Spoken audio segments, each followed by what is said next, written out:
Chapter 944. They would never be separated. As long as they could still fight, they would always be together. They would go through life and death together and grow old together. This kind of love was stronger than a romantic relationship. Love was stronger than gold and unbreakable. The two of them leaned against each other. They had survived a life and death battle and leaned against each other again. The wind didn't want to disturb them and let them sit quietly and talk softly. "I'm fine. I'm used to it." Xia Jinyuan moved his lips away from her forehead and held her shoulders tightly. He said softly, "The gauze is in the car. Treat your wounds after you get in the car." His voice was steady in the wind, so steady that she felt at ease. Yi Qian's breathing gradually calmed down and she no longer rested her head on his shoulders. She said calmly, "The target in southern province has been dealt with.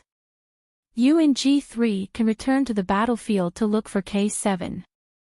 She had her phone with her to maintain contact with the military. After the small envelope was sent, a series of text messages were sent back to the military.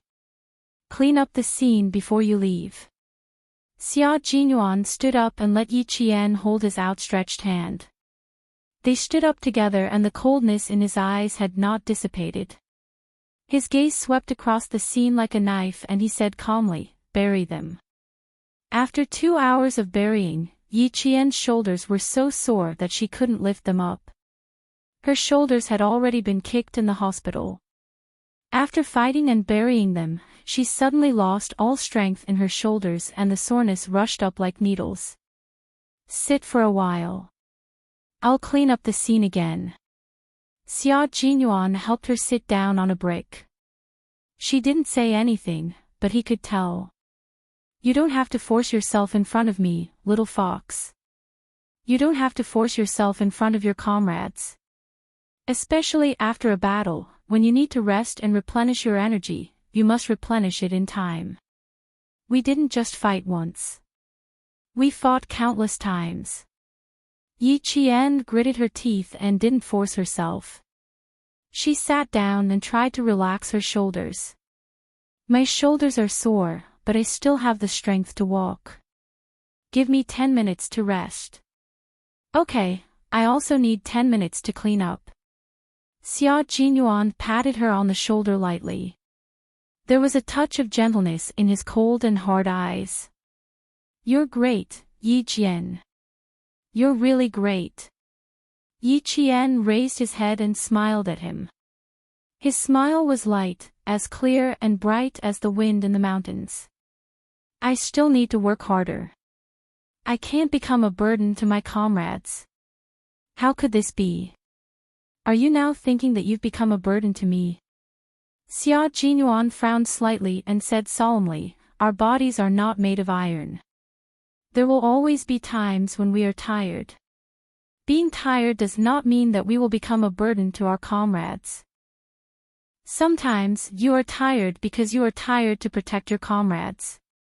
This kind of tiredness will never become a burden to your comrades.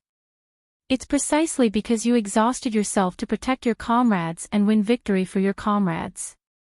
This isn't tiredness, but glory." He did not want her to put too much pressure on herself. If there was pressure, she had to remember to face it properly. She didn't understand a burden in this way.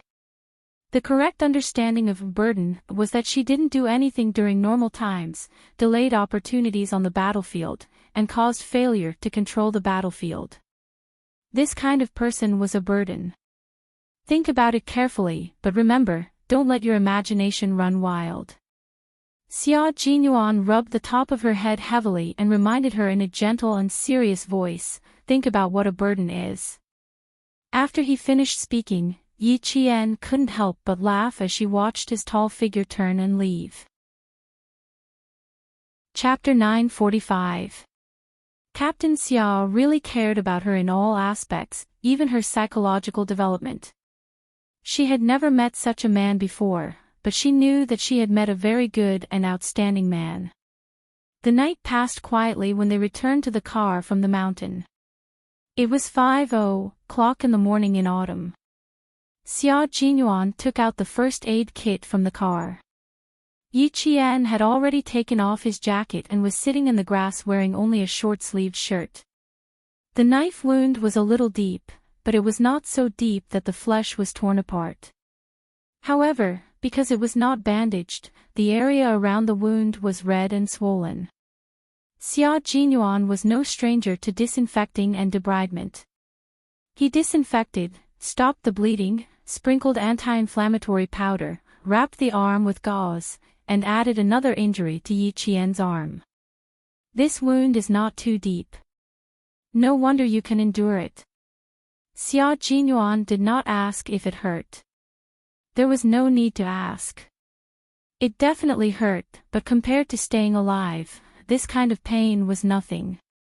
He had seen too many terrible injuries. Facing Yi Qian's injury, even if it was his little fox who was injured, he did not feel the need to hug and comfort her. As a soldier, you have to be patient with pain and injuries. Crying out in pain is a coward in the team. Yi Qian picked up the bloody sports jacket and said with a pained expression, "It's brand new. You can't wear it again. I don't know how to wear camouflage. It's stained with blood, soak it in detergent for a night, then scrub it a few times the next day to make it clean." Xia Jinyuan looked down at the clumps of stains on his body and raised his eyebrows. "I can't wear this either." Their faces and bodies were covered in blood. Xia Jinyuan took the car keys hidden in the tree and laughed at Yi Qian, who was still holding the jacket. "Let's go find a place with water to wash our faces and hands. Aren't we going to find G3 immediately?" Yi Qian did not throw the jacket away. He hugged it in his arms and got into the car. G3 is still in the hospital alone. Should we contact him first? He started the car and turned on the headlights. The car drove into the foggy mountain road. His faint laughter came from the car. "No need. He will take the initiative to go back to the hotel." The whole night's action made her bones sore. Standing in the small stream in the mountain, Yi Jian grabbed a handful of unknown water plants and washed the blood on her hands and between her fingers. A pair of slender hands that were also stained with blood reached over and held her hands. Using the grass that he had crushed earlier, he gently rubbed it between her fingers. "The blood can be washed clean now, but there will be more and more in the future. Sometimes, you can even smell the blood on your hands. I've always thought that if I had a pair of hands that could smell blood, I would never be able to hold another girl's hand for the rest of my life." Sometimes, Xia Jinyuan couldn't help but tremble when he saw it. Now, as he held a pair of blood-stained hands, he felt his heart soften. The girl beside him had a pair of blood-stained hands like his. She was not afraid and did not shrink back. Instead, she faced it bravely like him and even supported him when he was in danger. Just like G3 said, it was a blessing of 3 lifetimes to find a girl who could accept them. And he really found a girl who could accept his profession. It was a blessing of 3 lifetimes. Yi Qian frowned slightly. He didn't quite understand what he meant. He joked, "Why? Did you want to hold another girl's hand before?" Chapter 946. Although he was joking, Xia Jinyuan did not dare to take it seriously. He answered seriously, "I never thought that you were the only girl I wanted to hold hands with. You were also the only girl who dared to take the initiative to hold my hands when my hands were stained with blood." His reaction made Yi Qian chuckle.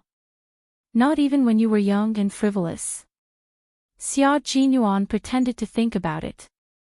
When she looked at him coldly, he said slowly, "When I was young and frivolous, I did all sorts of bad things. All I thought about was how to go against my father. How could I have other thoughts? After I was young and frivolous, other people were busy with their first awakening of love, while I was busy studying for the military school entrance exam."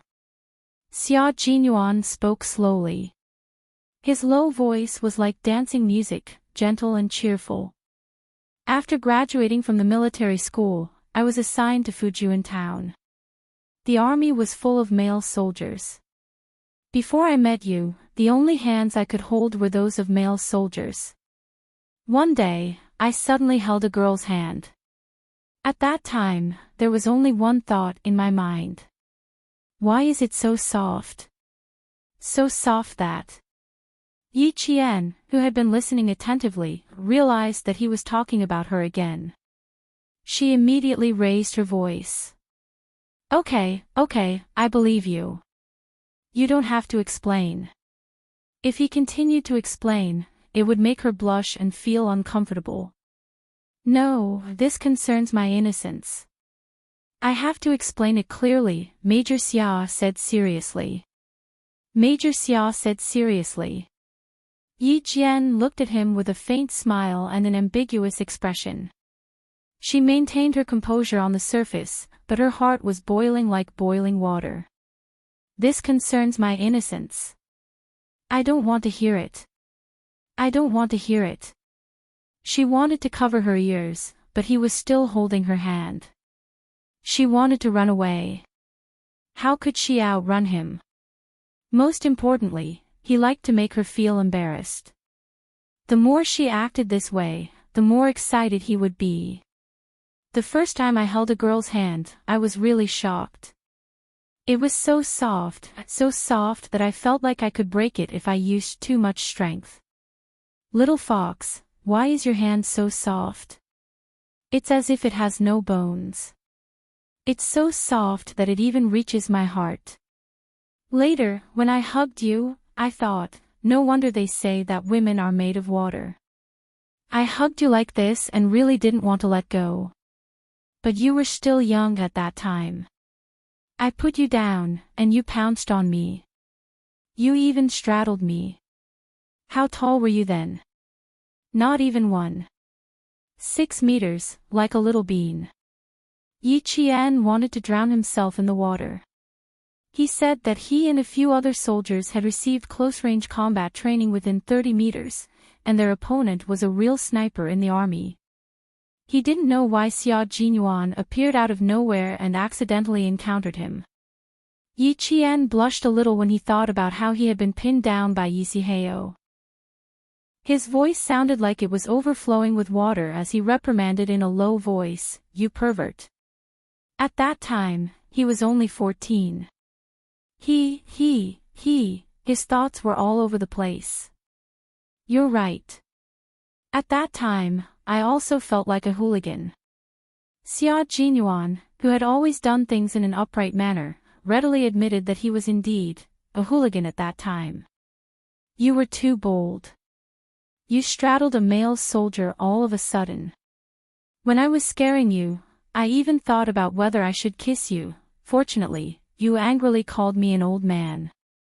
A basin of cold water was poured over me and woke me up. Otherwise. As he spoke, he leaned closer to Yi Qian's cheek and quickly kissed her with his thin lips. The noble and handsome major smiled so brightly that Yi Qian couldn't help but raise his leg to kick him. Major Xia, who had dodged to the side, finished his unfinished sentence along with the morning breeze. Otherwise, I really would have kissed you back then. Now that it's like this, I can't help but want to kiss you. Chapter 947. When it came to how to get along with Yi Qian, Major Xia had always been aggressive. If he didn't take the initiative, this girl with a hard shell would never take a step forward. Only when he took the initiative would she be able to get closer to him. It was normal for her to be shy. He was shy too. Xia Jinyuan, why are you hiding? You said so many crazy things about being a hooligan, yet you won't let me kick you. Yi Qian was only shy about his behavior, not angry.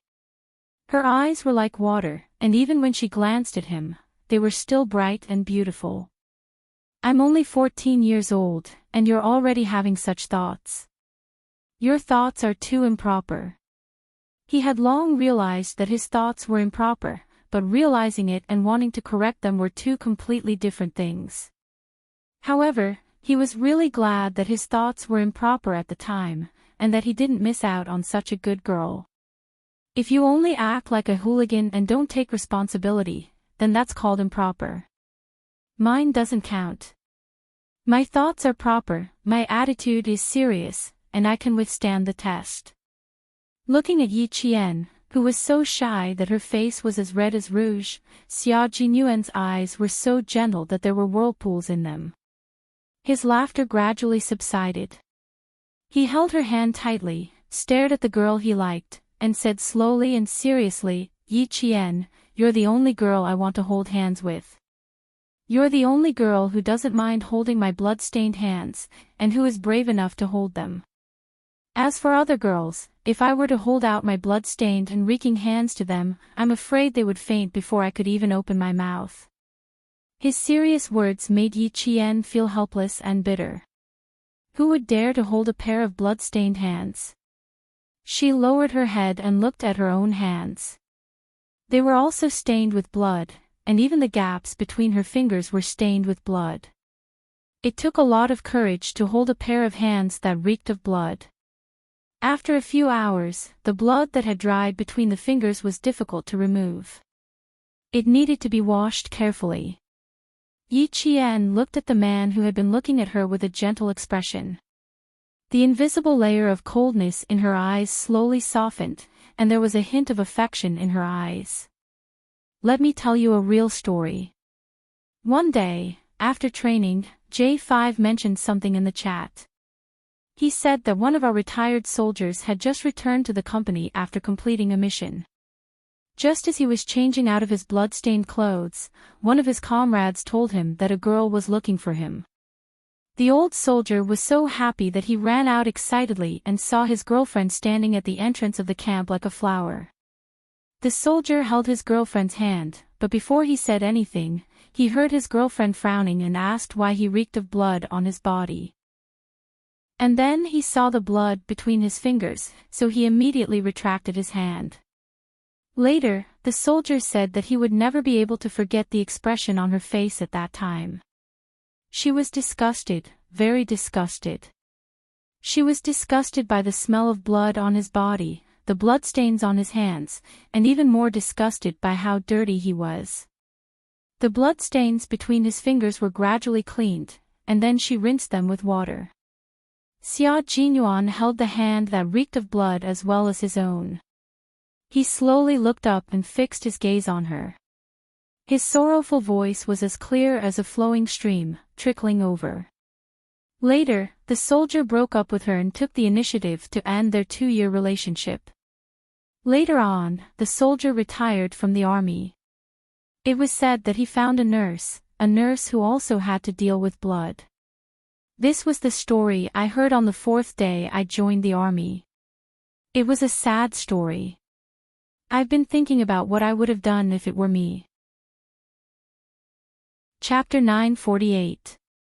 Yi Qian also looked at him and asked with his eyes, "If it were you, what would you do?" I thought about it for a week. At that time, all I could think about was you. I thought that I needed to find a girl like Yi Qian. I needed to find a girl who could understand me, and I could understand her. Otherwise, if I appeared in front of her one day covered in blood, how scary would that be? Yi Qian smiled. She thought of herself. If one day, she appeared in front of the other him covered in blood, the other him who lived in peace would be scared half to death. Who would be willing to find a girlfriend whose hands were covered in blood and who was nowhere to be seen at the end of the year? Even if he could accept it at the time, after a long time, he would be annoyed and tired. He would not want to continue and break up would be a foregone conclusion. A boyfriend who did not understand her, and she could not tell him about the hardships and dangers she faced. That kind of love was not strong and could hit the rocks at any time. Only by finding a boyfriend who understood her, who had experienced the smoke and fire of war, who had been tempered so many times that they were inseparable. Only this kind of love was true love. Suddenly, Yi Qian understood why Xia Jinyuan wrote in his love letter. They all said that the love of a special forces soldier was the most bitter love. It was a darkness that could not be seen under the sun. It could only struggle painfully in the dark and cold corners. Even if it was lovesickness, it would hurt to the bone. Because no one could understand them, no one could truly understand them, and no one knew how dangerous their profession was. All kinds of things such as this were because the Special Forces soldiers could not tell their loved ones that they were Special Forces soldiers. Therefore, their love struggled painfully in the corner, and their lovesickness hurt to the bone. Love that could not be seen under the sun was like a small bean sprout that sprouted in the dark. It was so delicate that it could be broken with a light touch. It was too tiring to protect such a love. It would be very, very tiring. The veteran soldier was tired. Secondly, he didn't want to implicate a girl and waste her youth. Furthermore, in their line of work, there was no guarantee that they would return. Since the other party couldn't understand him, he might as well let her go and have peace of mind. I won't be scared. Look at you, you're covered in blood. Your face, the tip of your nose, your eyebrows, and your forehead are all covered in blood. Yi Qian removed her hand from his and caressed his face with her clean hand. She stopped at the corner of his eyes and smiled. Also, I can see that my face, nose, eyebrows, and forehead are all covered in blood. The way you are is the way I am. We are all the same. We don't need to be afraid of anyone, and we don't need to carefully protect anyone. You brought me up, and I'll follow in your footsteps. This is our love. This is the love between the two of us. Xia Jinyuan felt his blood boil because of her words. In the past 23 years, he had finally tasted what it felt like to be touched by words of love. He felt as if there was a fire burning in his chest. Because of her words, he was willing to burn to ashes in a sea of fire. It was not over yet. Yi Qian's words of love were not over yet. She smiled and looked at him deeply. Her gentle voice blended with the wind and fog, and she whispered softly in his ear, "We won't struggle in the dark, and we won't cry in cold corners. The love that I want, the love that you want, is the kind of love that we have now." Chapter 949. I won't be afraid of you, and you won't be afraid of me. If you appear in front of me covered in blood, I will say, "Well done, my major." If I appear in front of you covered in blood, you will say, "Well done, my comrade." Look, neither of us will be afraid of the other. We understand each other, and we understand each other. You're right. Compared to romantic love, our love is much stronger. Xia Jinyuan, I believe that our love will always be this strong. Our love will always be this strong. Xia Jinyuan smiled. Little Fox really knew how to talk. Her words touched the bottom of his heart and sweetened his heart. That's right. This is our love. It can be exposed to the sun and wind. Our love is the kind of love that we have now. This is our love. It's a one-of-a-kind love. She wet her hands in the water and gently washed the blood off his handsome face. She saw the gentleness in his eyes and the bright smile on his face. Xia Jinyuan was really good-looking. He was as elegant as bamboo and as proud as a pine tree. His features were like an ink painting on a master's paper.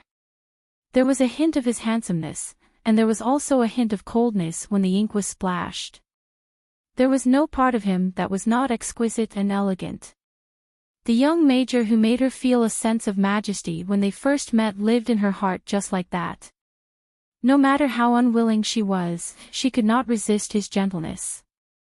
She was washing the blood off his face, and at the same time, he was washing the blood off her face.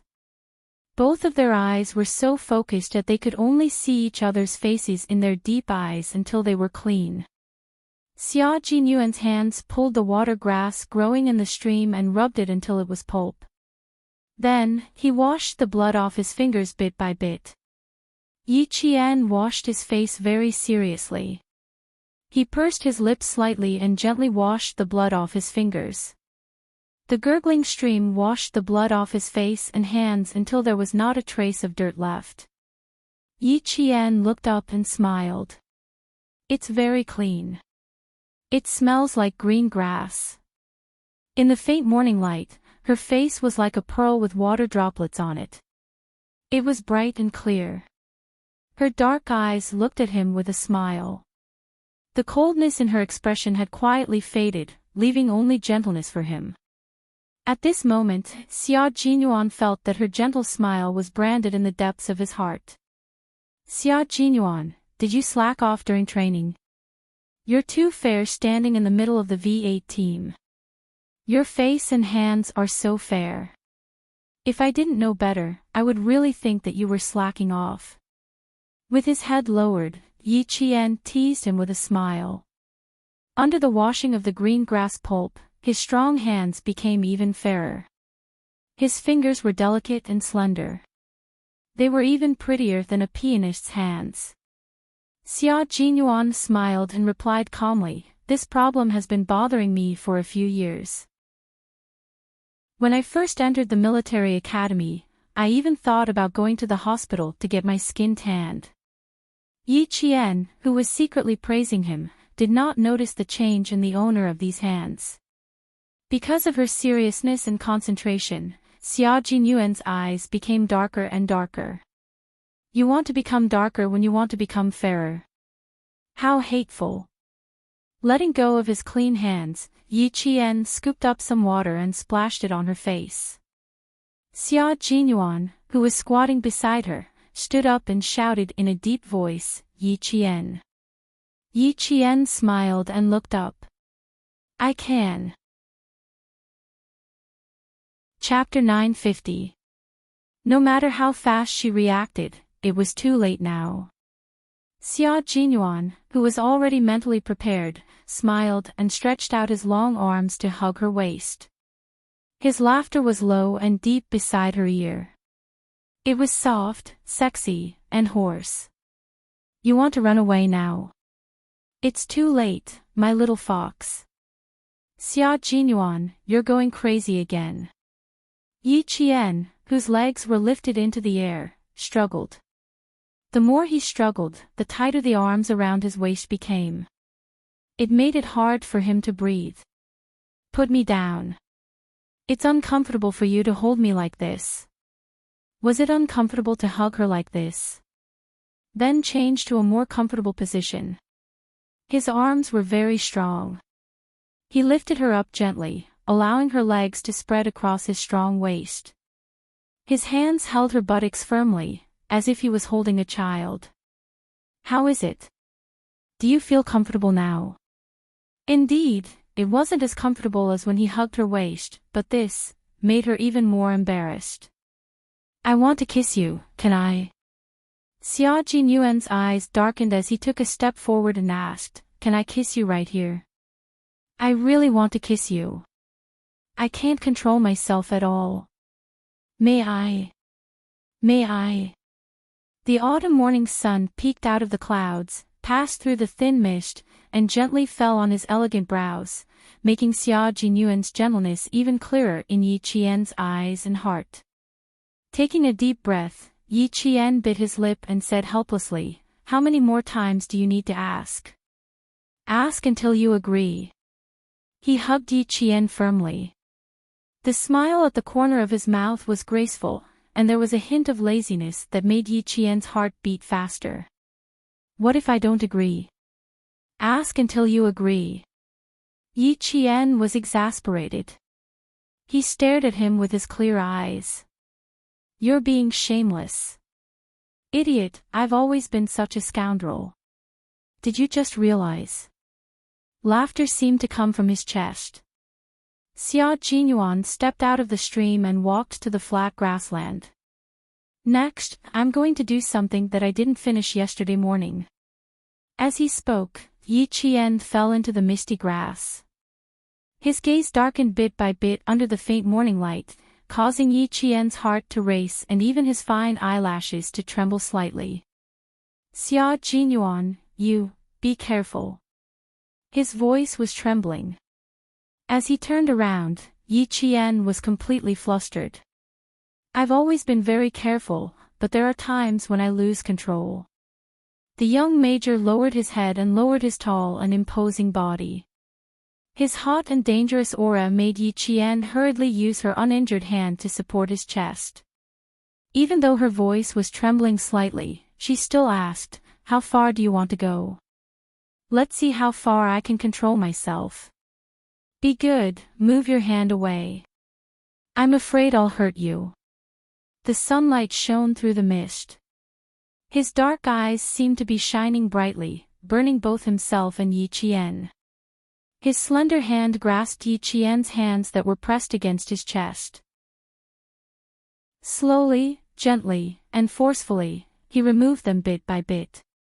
"Trust me, I'll control myself. I won't do anything that you can't handle at your age." He put her hands to the side and pressed them against the grass. The last thing Yi Qian saw with her eyes closed was his handsome face. His pitch-black pupils reflected the face of a woman with watery eyes. Chapter 951. That was her. That was her own face. Her eyes were like autumn waves, and her face was like the rosy clouds of the morning sun. Everything was silent. It was as if all sounds had been blocked out. She couldn't hear the gurgling of the running water or the chirping of the morning birds. All she could hear was her own heartbeat. It was so fast that it felt like it was going to jump out of her chest. "Relax, relax, be good, relax a little. I'm nervous too. It's our first time kissing in the wild. I'm nervous too." Xia Jinyuan didn't kiss her immediately. His slender hand held Yi Qian's slender fingers and intertwined his fingers with hers so that she could hold on tightly to his hand. One by one, he kissed her lightly, starting from her forehead. Originally, Yi Qian was also very nervous. When she heard Xia Jinyuan say that he was also very nervous, she couldn't help but smile. It turned out that she was not the only one who was nervous. It turned out that he was also very nervous. Xia Jinyuan, who carefully avoided her injured arm, didn't kiss her with his eyes closed. When he raised his head slightly, he saw Yi Qian smiling. She seemed to like seeing him nervous. As long as she liked it, it was fine. He was nervous too. His deep voice was like red wine, intoxicating and intimate. "Just now, it was a battle between the two of us. Only the two of us fought side by side. There were no other comrades supporting us. It was just the two of us fighting." His kiss landed on Yi Qian's earlobe. He even nibbled on it gently. "Also, I found a girl who wasn't afraid of my hands being stained with blood. She even told me what kind of love our love would be." His voice was very warm. It was so warm that one would gradually relax from their nervousness. It was very gentle and warm. One could slowly let down one's guard. Yi Qian opened her eyes slightly. She saw his handsome face magnified in her eyes. He was so close to her. She also saw the joy in his eyes. Xia Jinyuan liked Yi Qian. There was no doubt about that. "Hold my hand. Don't be afraid. Believe me. Believe that I won't lose control and do anything to hurt you. Close your eyes and enjoy our victory. The way we enjoy our love." As he lowered his body, the long grass rustled. Through the gaps in the grass, she could see that he had placed Yi Qian under his body and was kissing her passionately. His love would not grow in the dark and struggle in a cold corner. The love he wanted was to be righteous like this. It was just that open and aboveboard. In winter, he could be his neighbor with snowy mountains. In summer, he could be his companion with the sea. In autumn, he could dance with the yellow sand, and in spring, he could spend time with the jungle. This was his love. There was no such thing as premature death, and there was no such thing as fear. She could wash the blood off his body, and he could do the same for her. They wouldn't ask why they were so dirty or why there was so much blood. They could understand each other and encourage each other. They wouldn't hide things because they were afraid, and they wouldn't run away because they wanted to hide things. Xia Jinyuan and Yi Qian's love would grow in the sunshine and eventually become a towering tree that bore many fruits. Yi Qian had already closed her eyes and accepted his kiss. She could see her reflection in his dark eyes. She could clearly see the expression on her face. There was no resistance, no panic. In his deep voice and gentle kiss, her heart had already accepted him. Accepted, the man who made her feel safe. Her heart that had been tightly closed for 2 lifetimes opened little by little. One day, she would completely accept him. Chapter 952. With the sky as the cover and the ground as the hut, Xia Jinyuan finally finished the bad thing he didn't manage to do last night. Without any resistance, Yi Qian followed her heart and accepted his passion. But this time, she could clearly feel how fast Xia Jinyuan's kissing skills had improved. Just a second ago, she was still thinking about reminding him not to laugh, but in the next second, she was kissed until she felt dizzy and her whole body went limp on the grass. The long grass was pushed down piece by piece, and the rustling sound told the world how intense the actions of the lovers who were in intimate contact would be. Occasionally, there would be a low moan that would make people blush in the midst of the gurgling stream, and those soft moans were as sweet as honey. Does it feel good? I can hear your voice, it's much softer than before. The diligent and studious Xia Jinyuan was used to asking questions shamelessly. When the sound of the grass rustling stopped, Xia Jinyuan ended the charming and gentle kiss perfectly. He let Yi Qian lie on top of him and opened his arms to hug her tightly, pressing their bodies together intimately. The restlessness didn't stop, but he controlled it. His chest rose and fell, and even the breath he breathed out was hot to the touch. Yi Qian had already carefully avoided the most obvious part of his agitation.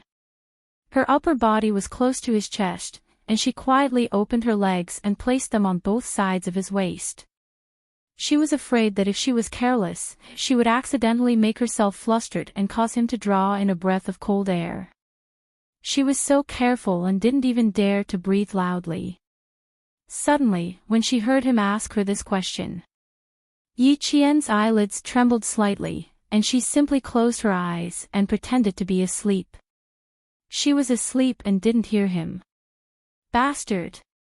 He always liked to ask questions that made her feel embarrassed to answer. How was she supposed to answer him? She didn't want to answer. Her head was resting on Xia Jinyuan's shoulder, and her small movements couldn't escape his gaze. We kissed until your lips are red and swollen.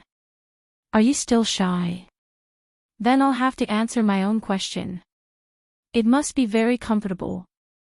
When I hear your voice, I also feel very comfortable, so much so that my body's reaction is a little big. You're so shocked that you don't even dare to lie under me. Xia Jinyuan, whose lower body was still tense and restless, quickly adjusted the rhythm of his breathing. He used his strong self-control to suppress the restlessness. Every word he said was to divert his attention so that the restlessness would subside as soon as possible. You must be tired. Now you can lay your legs down and everything will return to normal. Everything had returned to normal. It wouldn't touch her lower abdomen again. Yi Qian didn't move. She was already asleep. He really fell asleep. Little fox, don't you know that it's best to take advantage of someone while they're sleeping? Xia Jinyuan's thin lips moved slightly with a hint of mockery. He admired Yi Qian and his eyes trembled slightly. The prince will kiss the sleeping beauty awake. Let me be the prince too. Xia Jinyuan. Yi Qian opened his eyes and glared at him. Now, please shut up. I need some peace and quiet. Can you be a little more normal? She was a little embarrassed and angry. Okay. I won't say anything. Shut up immediately. Xia Jinyuan, who knew when to submit to circumstances, held back his laughter. He quickly patted her back and said, Don't be angry. Next time I ask you, should I ask for your opinion first? I'm a studious person. I only allow myself to improve and not retreat. Sometimes, I really can't help but want to ask you. I'm just afraid that if I get nervous, I'll hit or bite you. Chapter 953. Little Fox, I'm nervous too. This is my first time interacting with a girl, so I'm not as relaxed as you are. However, I'm a man, and men have to take the initiative. I have to take the initiative. So, even if I'm nervous, I have to take the initiative. This is called accumulating practical experience. It's like fighting a war. There's no chance of winning if you only talk about it every day. Only by doing it can you accumulate experience, win every battle, and build confidence. Yi Qian, who had her eyes closed, didn't know whether to laugh or cry. He said that he was nervous, but she was the one who was nervous. You finally smiled. I was really scared when you scared me just now. It's good that you smiled. Let me catch my breath and calm down. Xia Jinyuan pretended to be shocked and looked at Yi Qian as if he needed to be comforted. He hoped that she would comfort him.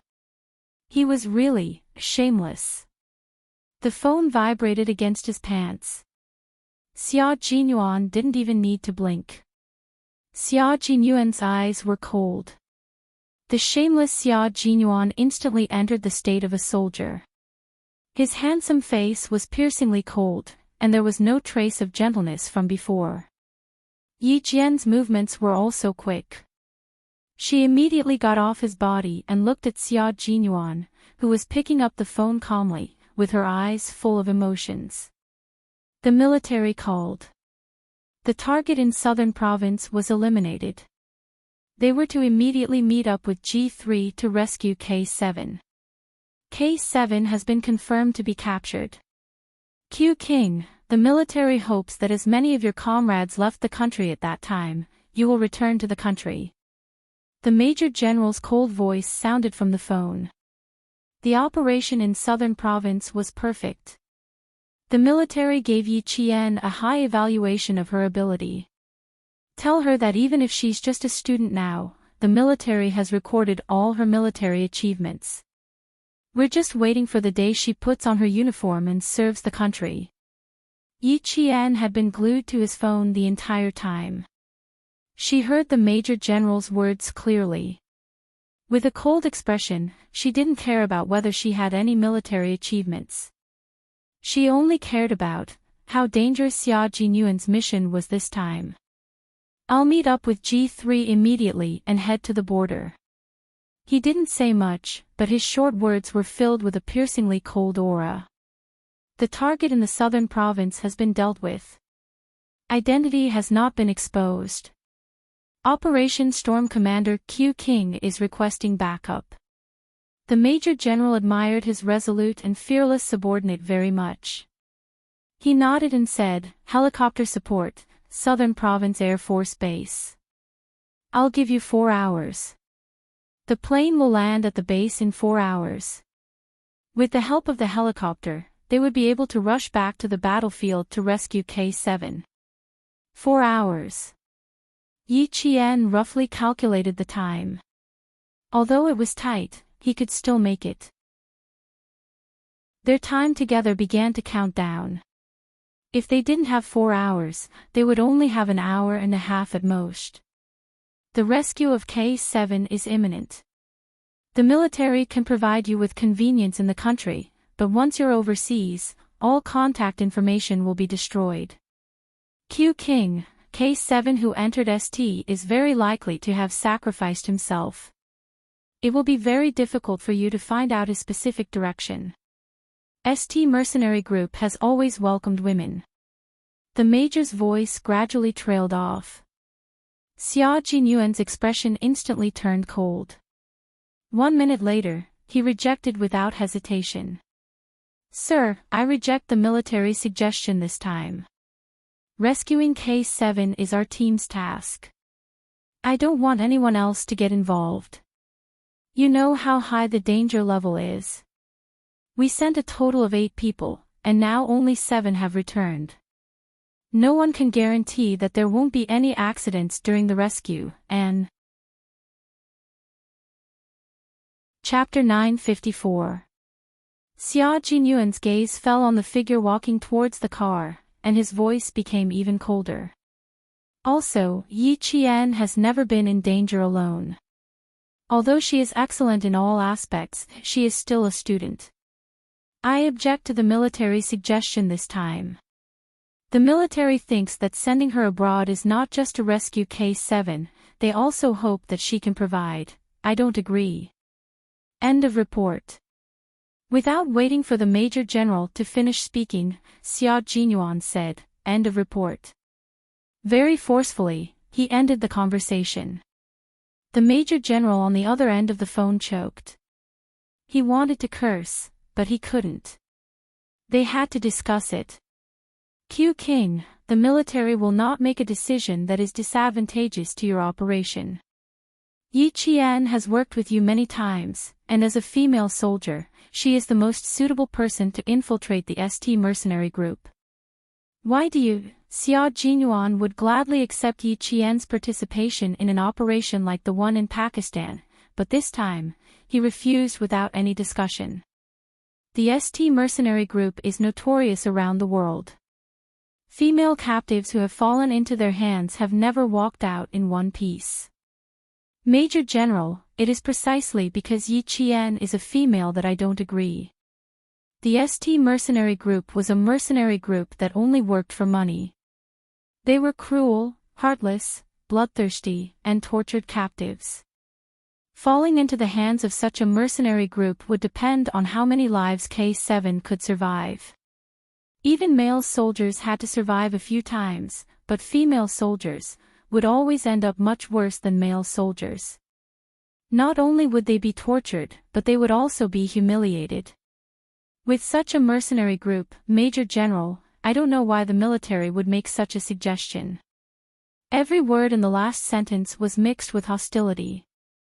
He used a completely doubtful attitude to deny the military's decision. Luckily, Xia Jinyuan had good self-control.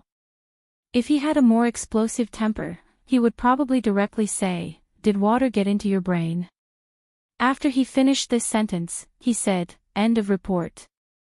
Then, he unilaterally ended the conversation, letting Yi Qian go to the ST mercenary group alone to scout the way. How could he agree? In Pakistan, at least the other party was a group of people who had faith and would never humiliate a female captive. As for the ST mercenary group, as long as one knew a little about them, the color of their faces would change. After hanging up, Xia Jinyuan thought for a while and turned off his phone. Since the military had said that it was a suggestion, it was a suggestion. It was clear that they had discussed it carefully. They were only telling him to sound him out. Perhaps they wanted him to ask Little Fox. Xia Jinyuan could not help but shudder when he thought of Yi Qian's fearless attitude. If the little fox knew about this, she would definitely agree. She agreed, but he really didn't. After turning off his phone, Xia Jinyuan walked to the front of the car with a carefree expression. He patted Yi Qian's shoulder like a comrade and praised him with a smile. "The military is very satisfied. They've recorded all your achievements. You now have 3 military merits. Well done, little fox. Once you graduate from the military academy, you won't be promoted to major, right?" According to the military rank regulations of China, students who graduated from junior college or university would generally be given the rank of second lieutenant after they were assigned to a post in the military. Those who graduated from undergraduate studies would be given the rank of first lieutenant. Some would first be given the rank of second lieutenant, and after an internship period, they would be given the rank of first lieutenant. Those who graduated from graduate studies would be given the rank of captain. It was extremely rare for someone like Yi Qian, who did not even go to military academy, to have military merits directly. Her identity was special and could not be defined as an ordinary citizen. If they wanted to convert military merits into a substantial reward, Yi Qian would not accept it. Uncle Zhen and Uncle Qin would not agree to it either. In order to retain an outstanding talent like Yi Qian, the military had miraculously reached a consensus without any discussion, to record military merits. Chapter 955. Since it was recorded as military merit, according to the implementation of the 7th article of the Chinese military regulations, after Yi Qian graduated, her 3 military merits were already outstanding enough. So, it wasn't impossible. However, for Yi Qian, military ranks were a little far away from her. What she was thinking about now had nothing to do with herself. It was all about the major in front of her who could still talk and laugh with her. Don't worry about me. Think about your matter first. Case 7 was captured, your identities are unknown, and you have to be careful of being hunted down. Captain Xia, I hope you can come back alive even if you're injured. Rescues were often more dangerous than breakthroughs. They knew this, and so did Yi Qian. Xia Jinyuan raised his eyebrows and pulled Yi Qian into his arms. Although she spoke frankly, her words were filled with concern. He quickly kissed her slightly swollen lips. No, I can't lose my life so easily. I'm still waiting for Little Fox to hold my hand and attend your high school graduation ceremony after you graduate from high school. I still have to wait for my Little Fox to go to university, so we can be together. His voice was still high-spirited before, but in the end, he lowered his voice and whispered into her ear with a flirtatious expression. Yi Qian, who had finally calmed down from the passionate kiss, suddenly felt like a ball of scorching hot air was blowing against her face because of his words. It was so hot that even her fair earlobes were flushed red. He actually said something about using condoms together. Xia Jinyuan. You're too indecent. Yi Qian lifted her leg. This time, she didn't hold back and directly stomped on his foot. I'm only 17 years old. You're indecent too. Was he really that indecent? Why did he feel that it was normal? 17 years old. Yes, a little young. A high school girl was underage. It was a little inappropriate for him to suddenly be so blunt. However, Xia Jinyuan endured the pain in his foot and maintained his gentlemanly demeanor. He said elegantly, your actual age is 17, so according to the nominal age, you're 18 years old. Also, Little Fox, your maturity always makes me overlook your actual age. Your mental age is definitely 20 years old. Although it was painful, seeing the bashful look on her face made it painful again. It was worth it. Because he had been holding a gun for a long time, his rough and slender fingers were gently caressing her cheeks. He looked at her with a deep gaze and said in a low and sexy voice, I'm not being indecent. It's all very normal. You're not 13 or 14 years old, at the age where you don't know anything. When you're 17 years old, you should know what you should know. I hope that I'll be the one to tell you these intimate things. I'll tell you openly, and I hope that you can accept it with a healthy mindset, because sex will become an indispensable thing in our lives in the future. I'm telling you now not because I'm not being serious. I just want you to know and understand. Don't you think it's more appropriate for me to tell you, Little Fox? Yi Qian was speechless. What he said, she had no way to refute it. When it came to reasoning, Major Xia was extremely talented. Even if she had lived 2 lifetimes, she was still not his match. In terms of shamelessness, he wasn't as good as him. She was not as thick-skinned as him. When it came to reasoning, there was no one better at talking than him. Thinking about it carefully, Yi Qian was a little dumbfounded. She realized that in terms of life, she was no match for Xia Jinyuan. Chapter 956. Think about it carefully and see if what I said makes sense. Letting go of her hand, Xia Jinyuan opened the door and got into the car first. As he bent over, the young and scheming major, who had lured the innocent fox into his trap step by step, curved his lips into a meaningful smile. He had to let the little fox get used to it and know in advance. 17 years old was not young. How could she not know what she should know? Wait until she was in her 20s to understand. That would be a little too late. When they were in their 20s, success would come naturally. He did not want the two of them to experience any unpleasantness during normal physical interactions to enhance intimacy. He liked her and only wanted her to be happy from the bottom of his heart. Doing anything with him, such as kissing, caressing, or making love, was very pleasurable. All he wanted was for her to be happy. Yi Qian silently hit her head. She had lived for 2 lifetimes, and Major Xia in the 90s was more open-minded.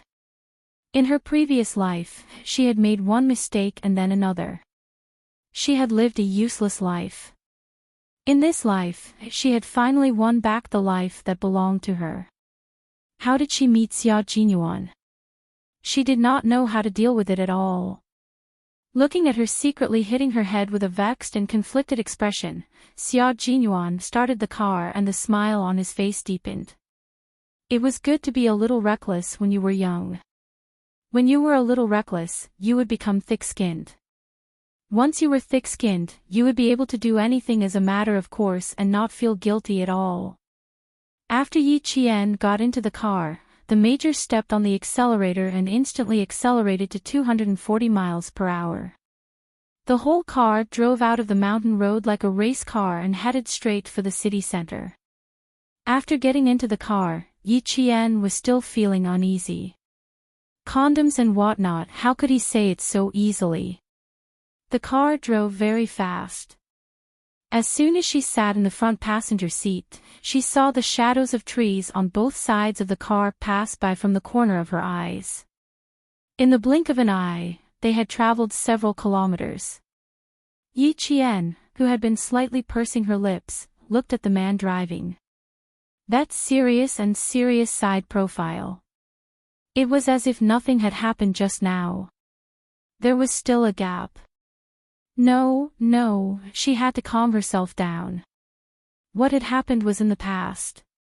Why should she keep thinking about it? He was simply making himself uncomfortable. Xia Jinyuan, who was able to control his emotions, had already thought about the important matter. Since he had made a big fuss, he had to get down to business as soon as possible. He said in a serious tone, "Although the mercenaries lured to the southern province have all been dealt with, we can't rule out the possibility that there will be more mercenaries outside. You should stay in school for the next few days. It's best if you don't go outside." Yi Qian, who was also quickly calming himself down, replied with a slightly cold expression, "None of the 8 people we sent out survived. It's normal for them to come looking for us. But I'm safer than all of you. Captain Xia, you don't have to worry about me. Don't worry about me, don't get distracted because of me, don't worry about me, don't get hurt because of me. I don't need you to worry about me either. Just focus on recuperating in school." Xia Jinyuan understood her unspoken words. He stared coldly at Xia Jinyuan in front of him, and his heart softened. They were like-minded lovers. They understood each other more and respected each other more. This kind of love was unique to Xia Jinyuan. You don't have to think about anything other than your studies in school. Just like me, you don't have to think about anything other than how to destroy the enemy on the battlefield. You take good care of yourself in school, and I'll take good care of myself on the front line. We have to be well, understand? When they were waiting for a red light, Xia Jinyuan held Yi Qian's hand. He gently rubbed the back of her hand with his thumb and looked at her with an incredibly gentle gaze. We have to take good care of ourselves. Chapter 957. Take good care of yourself and don't let him worry. I'll only be at ease if you're well. Yi Qian smiled and nodded. I will. You will too. Yi Qian hesitated for a moment before she lifted her right hand and held his right hand. She didn't dare to look at Xia Jinyuan anymore. She stared straight ahead. She didn't dare to look at Xia Jinyuan anymore. She wasn't used to taking the initiative. She always felt like she was doing something naughty. Every time she took the initiative, she had to be mentally prepared. She took a step towards Xia Jinyuan with embarrassment and shyness. She took the initiative, but Xia Jinyuan's gaze deepened. Yi Qian shifted uncomfortably and said dryly, Drive. Why are you looking at me? Little fox, even if I want to drive, I need to be able to drive. Xia Jinyuan looked down at his right hand that she was holding tightly. He was in a good mood and smiled. For the time being, I can't shift gears and drive with one hand. Yi Qian immediately let go of his hand as if he had been electrocuted. How awkward. Since when did I hold his right hand so tightly? At this moment, she didn't look at the front, but turned her head sideways and looked out of the car window, leaving the back of her head for Xia Jinyuan, who was laughing in a low voice. He met a bold yet shy little fox. No matter how he looked at her, she was adorable. Her cuteness had a magical power that made him reluctant to part with her. Sometimes, he even felt that just listening to her voice could dissipate the fatigue of the day. Yi Qian listened to his deep chuckle and thought about her behavior just now. She couldn't help but raise her hand to her forehead. Why did she keep acting so childishly in front of him? He even kissed her neck by the stream. What was there to be embarrassed about? Neck, Yi Qian quickly touched her neck. It wasn't red from the kiss, was it? Her skin was a little sore from the kiss just now. She touched her neck to see if there were any red marks. Xia Jinyuan, who knew what was going on, smiled and said, 2 red marks, symmetrical on the left and the right. The size is even and the shape is not bad. You did it on purpose, Xia Jinyuan. Yi Qian glared at him and immediately let go of her ponytail. Then, she parted her hair to cover both sides of her neck. That should be enough. Just now, it was indeed a bit intense. How did she let him kiss her neck? She even left a kiss mark on him. She didn't know when it would disappear. What if her classmates found out, especially if Enjussin found out? How was she going to explain it? Xia Jinyuan did it on purpose. Why would he do that on purpose? Unable to control himself, by the time he realized it, there was already one. One strawberry will cause misunderstandings. Why don't we just leave 2 strawberries? With strawberries, people won't misunderstand. Xia Jinyuan's explanation sounded quite reasonable. His smiling eyes occasionally slid across Yi Qian's face. His eyes were so bright that they seemed to sparkle. Yi Qian was already thinking about how to make him leave a kiss mark on her. When she looked up, she saw the sparkle in his deep eyes, which were like stars, shining on her body. Yi Qian's fingertips trembled and she felt her face heat up. The temperature in the car seemed to have risen by a lot. Her back was sweating slightly, leaving his mark on her body. Just thinking about it made his blood boil. Leaving his mark, leaving his scent. It was as if he really wanted to melt her into his bones. Chapter 958. Xia Jinyuan, who had become restless after thinking about it for a while, took the initiative to put down the car window and let the cool morning breeze calm down his boiling blood. He did not want to be like a young man who was easily restless. Yi Jian, whose back was sweating, also put down the car window at the same time. The two car windows were put down at the same time. After a few seconds of silence in the car, they looked at each other and smiled slowly from the corners of their eyes. They didn't speak anymore. One drove steadily and quickly, while the other sat quietly and occasionally made eye contact. Just looking at each other in silence was more than 1,000 words. G3 came out of the provincial hospital and drove the car he drove from the hotel yesterday to the rendezvous point as fast as he could. They had to reach the base in 4 hours and leave southern province by helicopter. The mission to return to China was over, and the next step was to rescue their comrade, K7. The last rendezvous point was at the entrance of the highway. Xia Jinyuan arrived 1.5 hours later. Before the car stopped, G3 opened the door and jumped into the car. There are still 3 hours left. If we take the highway, we will reach the base in 2 hours. He then looked at Yi Qian and saw the white gauze on her arm.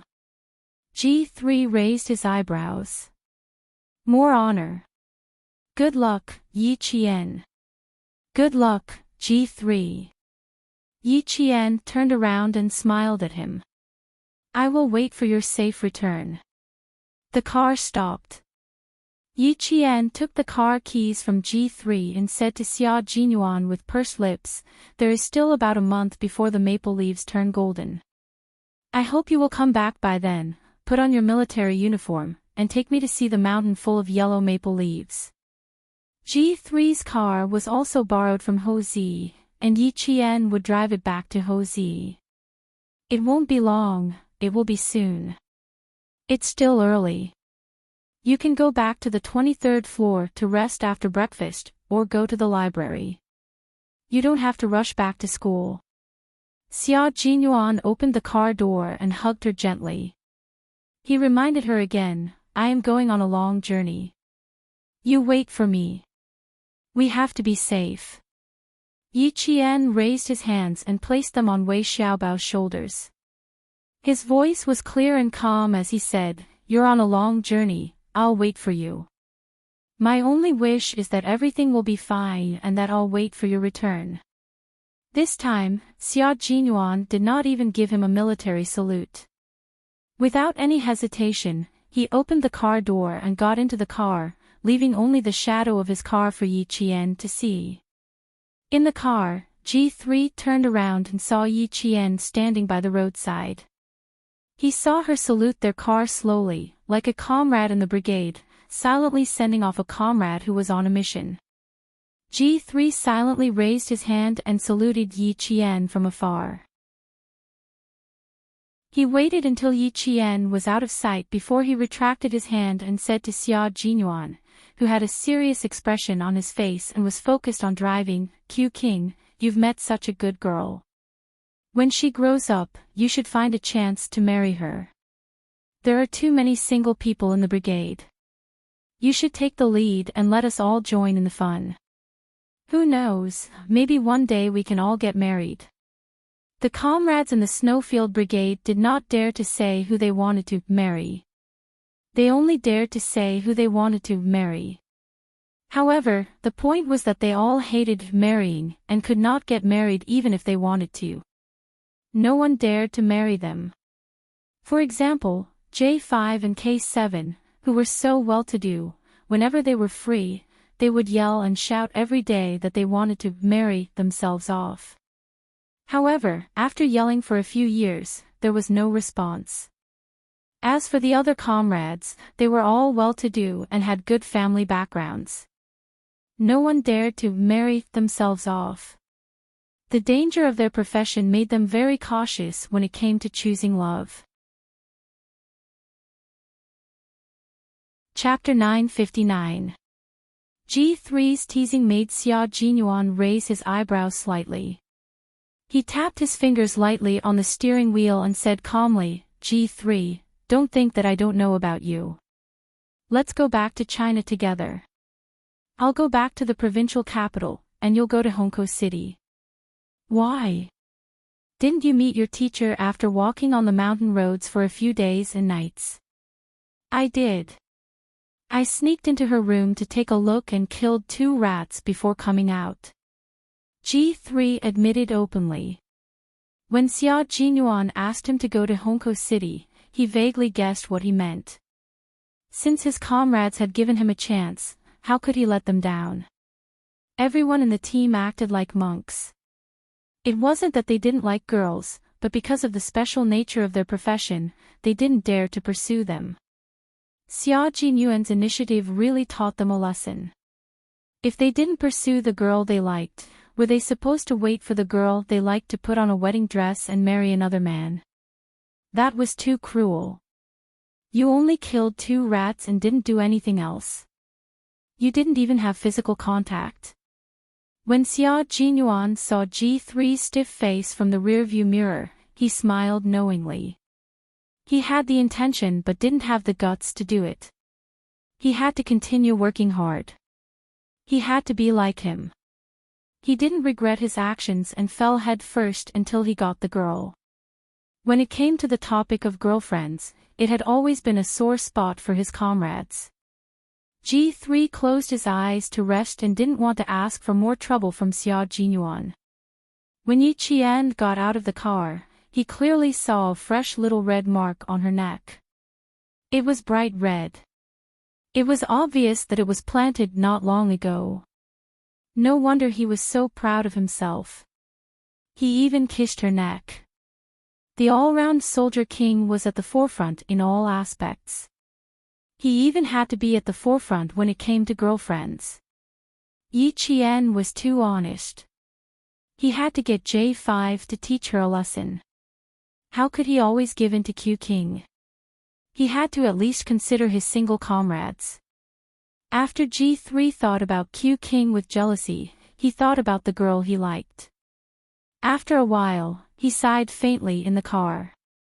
Case 7, I wonder if you regret not going to see a girl properly. Using such a topic to mention his comrade, he seemed to feel that his comrade was right beside him and had not been captured. Xia Jinyuan chuckled and said, No, but I'm sure he'll find a way to fall in love with a girl when he comes back. But I think it'll be difficult for Case 7 to find a girlfriend. He's a clean freak, and he's a soldier. I can't imagine how he'll kiss his girlfriend. K7's obsession with cleanliness was so serious that his comrades in the snowfield brigade protested.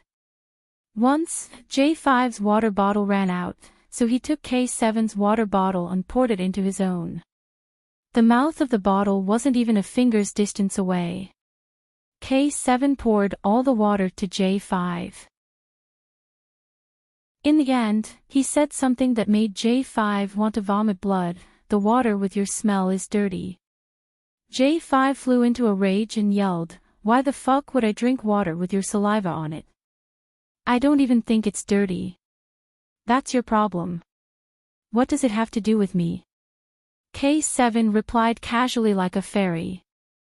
J5 was so angry that he pounded the ground several times. Complaining about the smell of water. I don't have bad breath. K7's obsession with cleanliness was a headache. During training, battles, exercises, and long-term training, there would be times when they didn't have enough water and needed to share some with their comrades. However, K7 would never share. He would rather die of thirst than share water with his comrades. Chapter 960. K7's obsession with cleanliness made G3 and Xia Jinyuan fall silent. After a while, Xia Jinyuan said in a low voice, Do you think this kid will die of thirst? After he said that, the car was silent for a while before G3 sighed and said, It's possible, so we have to speed up. From what I know about him, he doesn't drink water, sleep on the same bed, or eat in the same bowl with others. Damn it. I didn't think anything would happen to him before, but now that he's in trouble, why do I feel like his obsession with cleanliness is going to kill him? Punches and kicks, underwater kicks, snakes, insects, rats and ants, electric shocks, injections of all kinds of drugs, such as cardiac stimulants, capsaicin, and so on. They weren't worried that K7 couldn't handle it, but they were worried that K7 would die because of his obsession with cleanliness. Dying of thirst. It shouldn't be that bad, right? Both of them were thinking silently in their hearts until the G3's phone, which was used to maintain contact with the military, rang. The screen showed that there was no incoming call. Before G3 could say anything, Major General Lu's voice came from the phone. Have you met up with Q King yet? Why did he sound like he was questioning them? What did Q King do to make Major General Lu question him? As a Special Forces soldier, G3's senses were also very sharp. He could tell that something was wrong with one sentence. He looked at Xia Jinyuan and said in a low voice, "Sir, Q King is driving." "You drive, I have something to tell him." After drinking 3 bowls of cold water, he finally suppressed the anger in his heart. After thinking about it from another perspective, Major General Lu decided not to pursue Xia Jinyuan's disobedience. G3 covered the phone's microphone, leaned back, and asked softly, "Q King, what bad things did you do? You made Major General Lu call me to question me." "Nothing, I just hung up on Major General Lu." Xia Jinyuan, who had been driving on the left, gradually moved to the right lane. Now that Yi Qian wasn't with him, he had no choice but to answer Major General Lu's call. "We're on the highway and need to find a temporary parking spot. Please give us some time." Over. G3 gave Q King, who dared to hang up on the Major General, a thumbs up as he reported their current situation with a serious expression. The Major General grunted and said, "Keep in touch. If you dare to hang up on me again, you'll be punished by military law." Fortunately, he was slow and did not hang up. G3, who was rejoicing, was prepared to throw this hot potato out at any time. He really didn't have the guts like Q King to hang up on the Major General. Xia Jinyuan parked the car at the temporary parking spot and took the phone from G3. "I'm Q King. Brat, you've got guts. You even dare to hang up on me." The Major General was still breathing fire from his nose, but his voice was relatively gentle. Xia Jinyuan was a proud man. If you really went against him, the more you pushed, the more he would twist you. A tiger had to be pacified. Now, he had to pacify Tiger Xiao's fur. The Major General lowered his voice again and advised, "I know what you're worried about, but you have to believe in Yi Qian. We all believe in her. Why don't you believe in your own comrade? Yi Qian isn't just anyone. She's your comrade. K7 isn't just anyone either. He's Yi Qian's comrade. Now that K7 is in trouble, Yi Qian won't just stand by and watch. We also hope that she can join us. Why does your brigade need female soldiers? You know the reason. Female soldiers have characteristics that male soldiers don't. She can lower the vigilance of the ST mercenary group and achieve unexpected results. Also, Yi Qian is steady and courageous.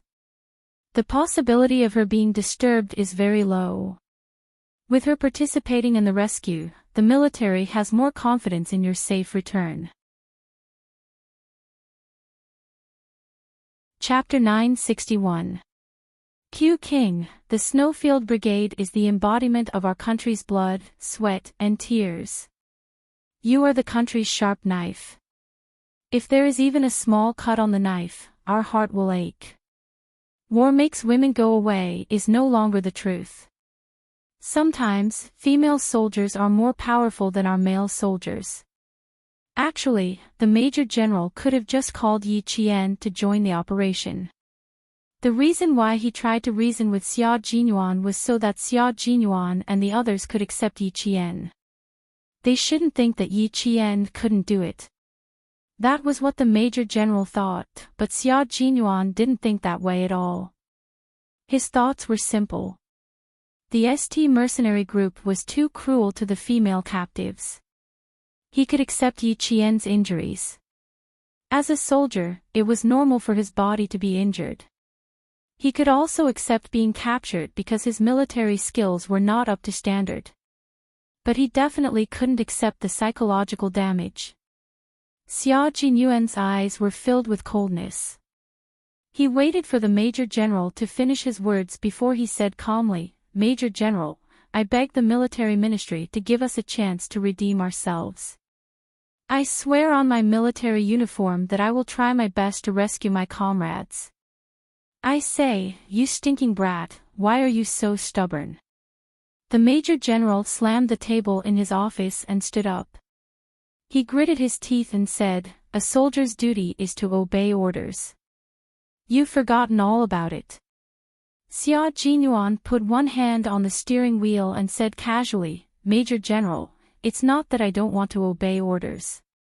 Yi Qian is not a soldier. She doesn't need to obey orders."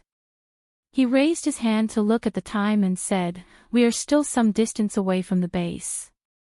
We can't waste any more time. I can't chat with you anymore. Don't you dare hang up on me again." In the face of such a stubborn subordinate, the Major General felt that his hair was about to turn white. What the hell? Based on his understanding of Q King, it was impossible for him to refuse such an order that was beneficial to his comrades. Why did he refuse so strongly today? K7 was sent in. For safety reasons, they couldn't send in any more members of the Snowfield Brigade. More importantly, Yi Qian needed to get a list of names from the ST mercenary group. No matter what, Yi Qian must participate in this operation. Fine, since I can't do anything to him, I can only ask Commander-in-Chief Xia to step in. Commander-in-Chief Xia did not object to Yi Qian joining the operation. "Let G3 drive, wait for our call."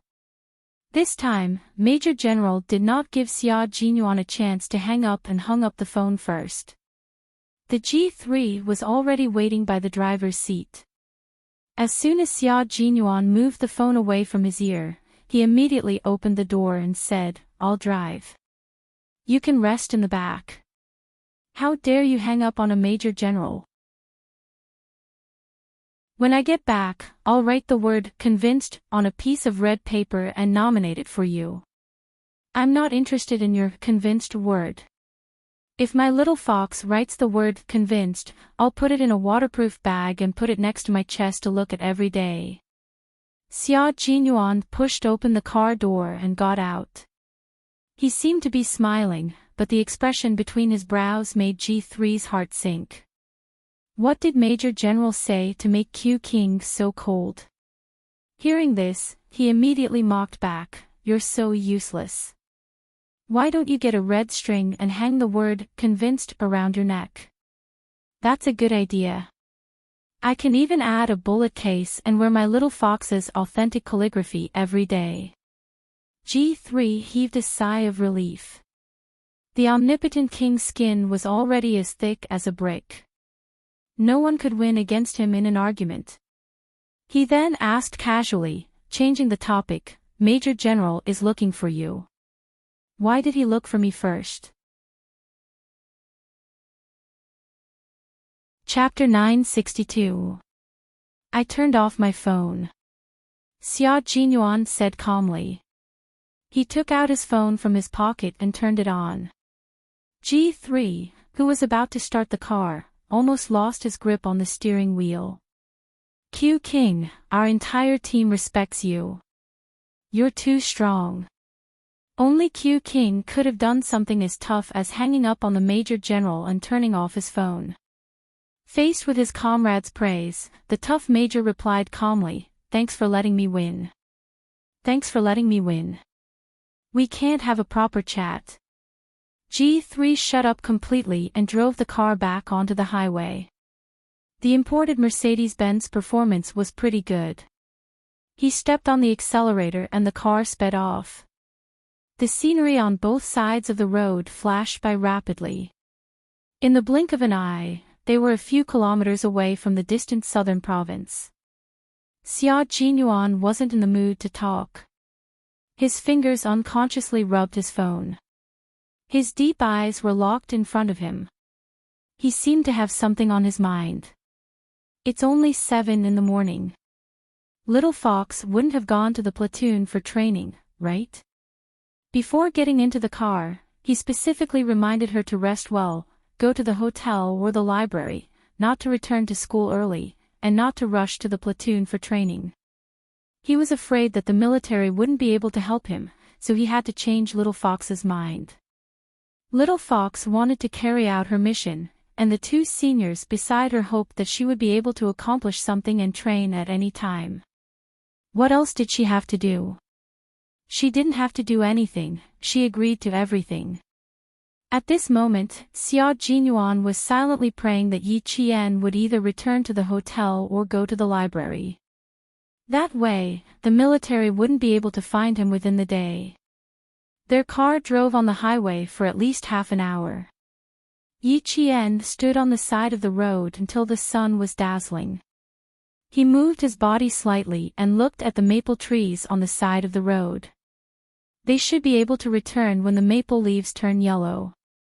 After standing there for at least 5 minutes, Yi Jian carried her school bag and the bag with her school uniform and walked to the side of the G3 car.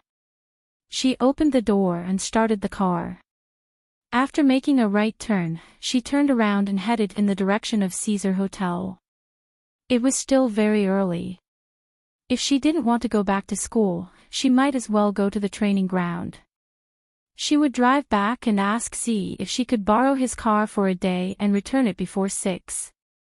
Ho Zi happened to be in a room on the 23rd floor of the Caesar Hotel. She didn't look well and seemed a little gloomy.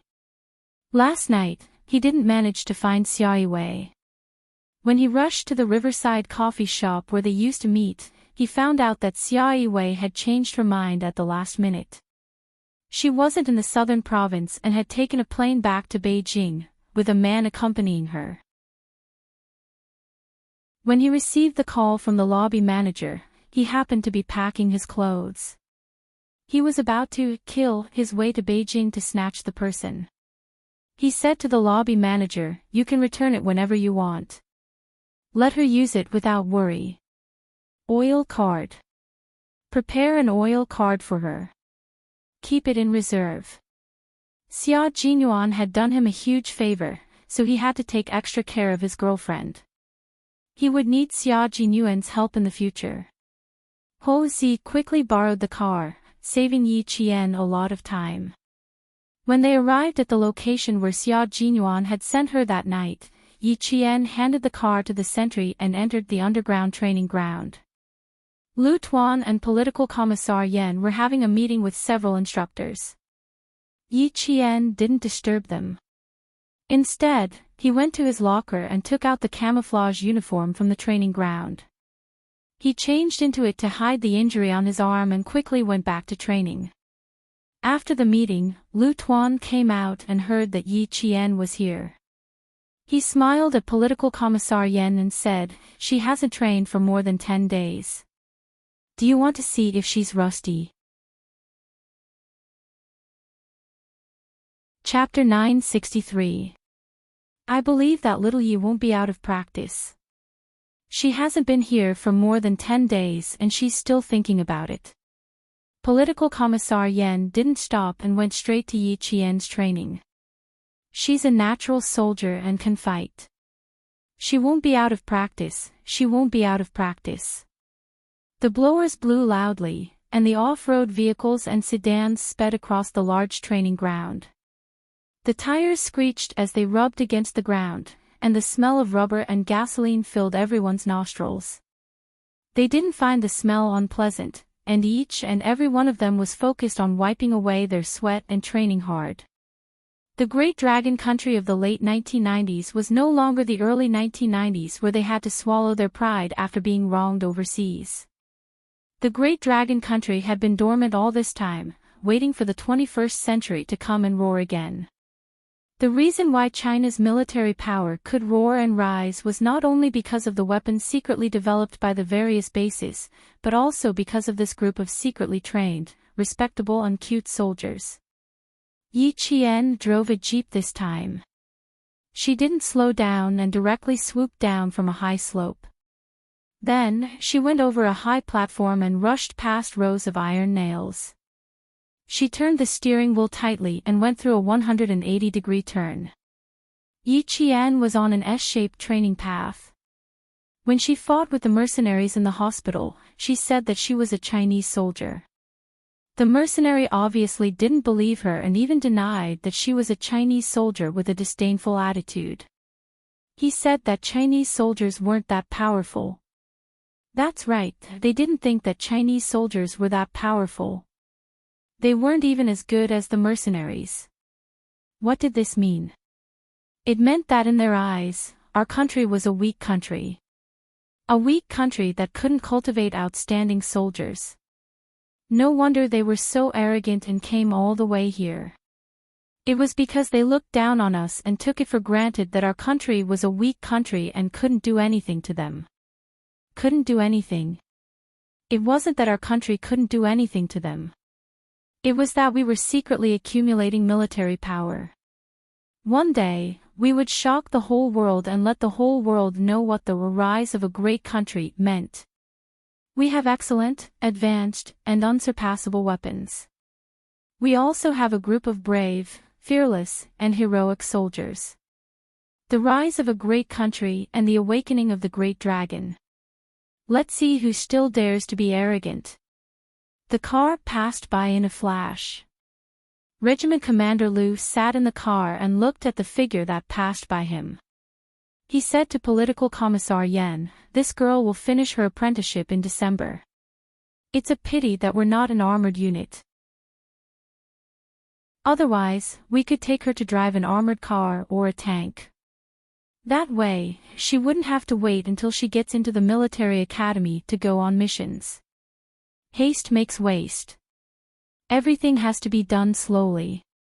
Political Commissar Yan was not as anxious as platoon leader Liu. Instead, he hoped that Yi Qian could take each step steadily and lay a solid foundation. A series of gunshots came from the front. It was Yi Qian walking in an S-shaped path. At the same time, he fired at the live targets that were lying in ambush along the S-shaped path. Empty cartridges were fired continuously. Every time a shot was fired, a DDD sound would be heard. Only when a bullet was fired and the shot hit a live target, the sound would be heard. Yi Qian fired a series of shots, and the sound continued to be heard. Needless to say, all of them hit the mark. The car went down the S-shaped path. The brakes were steady and the car stopped precisely at the designated spot. 2 hours of training had made her sweat profusely and her blood boil. She had arrived at the training base at 10 in the morning. It was now 12 in the afternoon. The long-awaited training had ignited all of Yi Qian's passion. If she hadn't seen the final parking spot, she probably wouldn't have let go of the steering wheel. Chapter 964. Lu Tuan and Political Commissar Yan walked over and saw that Yi Qian was still sitting in the car. Not only did she not get out, but her hands were still touching the car. She was reluctant to get out. This made Lu Tuan laugh out loud. He opened the car door and said loudly, "Girl, why are you still not getting out? It's time for dinner. Get out and eat. Rest for a while before you practice again." She was not unfamiliar with it at all. She was very familiar with it. Come. Eat some cabbage and potatoes with us. Don't be so reluctant to get out. You're giving my soldiers a hard time. At least let the male soldiers catch their breaths. She drove the jeep at high speed and took an S-shaped curve. She held the steering wheel with one hand and shot at live targets with the other. She fired a series of blank bullets that made everyone's blood boil. Yi Qian jumped out of the car and said embarrassedly, "I overdid it. I'm not in a hurry to eat. I'll go check on my results first." "Not bad. All your shots hit the forehead, throat, and heart." Political Commissar Yen smiled and looked at Yi Qian. He observed her for a while and asked, "Girl, you're so hardworking. What happened?" Political Commissar Yen was observant. He could tell that something was wrong with Yi Qian. Yi Qian did not know what was wrong with her that Political Commissar Yen noticed. She smiled and said, "When did you get a pair of discerning eyes? You usually start eating when it's time. You're never later than the male soldiers. Today is different. Why do I need to use my discerning eyes? I can tell just by looking at you." Political Commissar Yen narrowed his eyes slightly. After carefully observing Yi Qian's expression, he could not help but frown slightly. "You look a bit angry and thoughtful. What happened?" "Girl." When Lu Tuan heard this, he also looked at her carefully. There was indeed an angry look in her eyes. "Did you meet someone who needs to be taught a lesson again? Tell me what's on your mind. Don't keep it to yourself." "I didn't meet any difficulties. I'm just angry. It's fine as long as it goes smoothly." Putting aside the matter with Xia Jinyuan and the others, Yi Qian was still upset that the mercenaries thought that the Chinese soldiers were not strong. "How dare you look down on the soldiers of our country?" She didn't want to talk about it. Political Commissar Yen and Regiment Commander Lu looked at each other. There was no hurry. It was not a bad idea to ask later. "That's good. That's good." Political Commissar Yen gently patted Yi Qian's shoulder and adjusted his collar. He smiled and sighed. "Little Yi, we all want to see you in military uniform as soon as possible. Why don't you skip a grade and directly enter the 3rd year of high school?" When he was in the army, he often told the soldiers that if they had time, they should study more and increase their knowledge. But when she came to Yi Qian, it was the opposite. He felt that studying in school was a waste of time, and that it would be better for her to join the army early. Look. Just now, you were criticizing me for being too impatient and saying that I had to take things slowly. Now that it's your turn, you're asking Yi Qian to quit his studies and join the army." Regiment Commander Lu glanced at the political commissar who said, "Only the officials can do whatever they want, but not the common people." He said to Yi Qian sternly, "Don't listen to his nonsense. We have to study. Not only do we have to study, we have to study good books." Political Commissar Yen has been busy recently. His brain is probably a little rusty.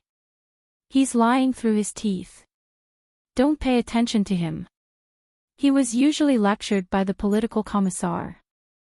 Now that he finally had a chance to lecture the political commissar, how could Regiment Commander Lu let go of such a good opportunity? He seized the opportunity to say all the things that he usually couldn't say. People who do ideological work have a lot of tricks up their sleeves. You're not allowed to read minds. You're misleading people. Chapter 965. We need to study and we can't delay our training. But we need to take care of our bodies. Now, we can eat according to the time. How can we miss the time to eat? Yi Qian's eyes turned into crescents when he heard that. It was always Commissar Yen who told Regimental Commander Lu to pay attention to his words. Now that he finally had the chance to lecture Commissar Yen, how could Regimental Commander Lu let it go? "I'll give you a chance to lecture me. Stop taking advantage of me."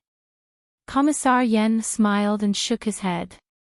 He said gently to Yi Qian, "That's right. You need to study. Learn well before you join the national defense. Let's go. Let's eat first. We can practice in the afternoon."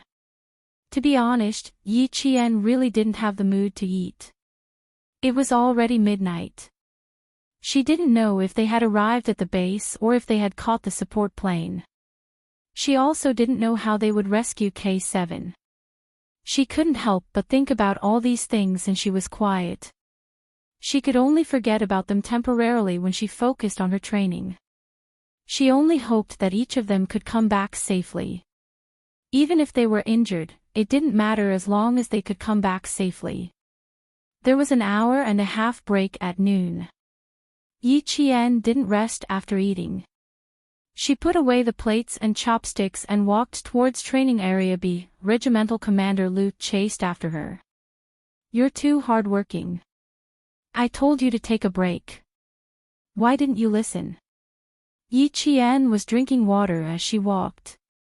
When she heard Regimental Commander Lu's question, she quickly turned around. "I can't relax. My steering wheel slipped when I was driving on Route S.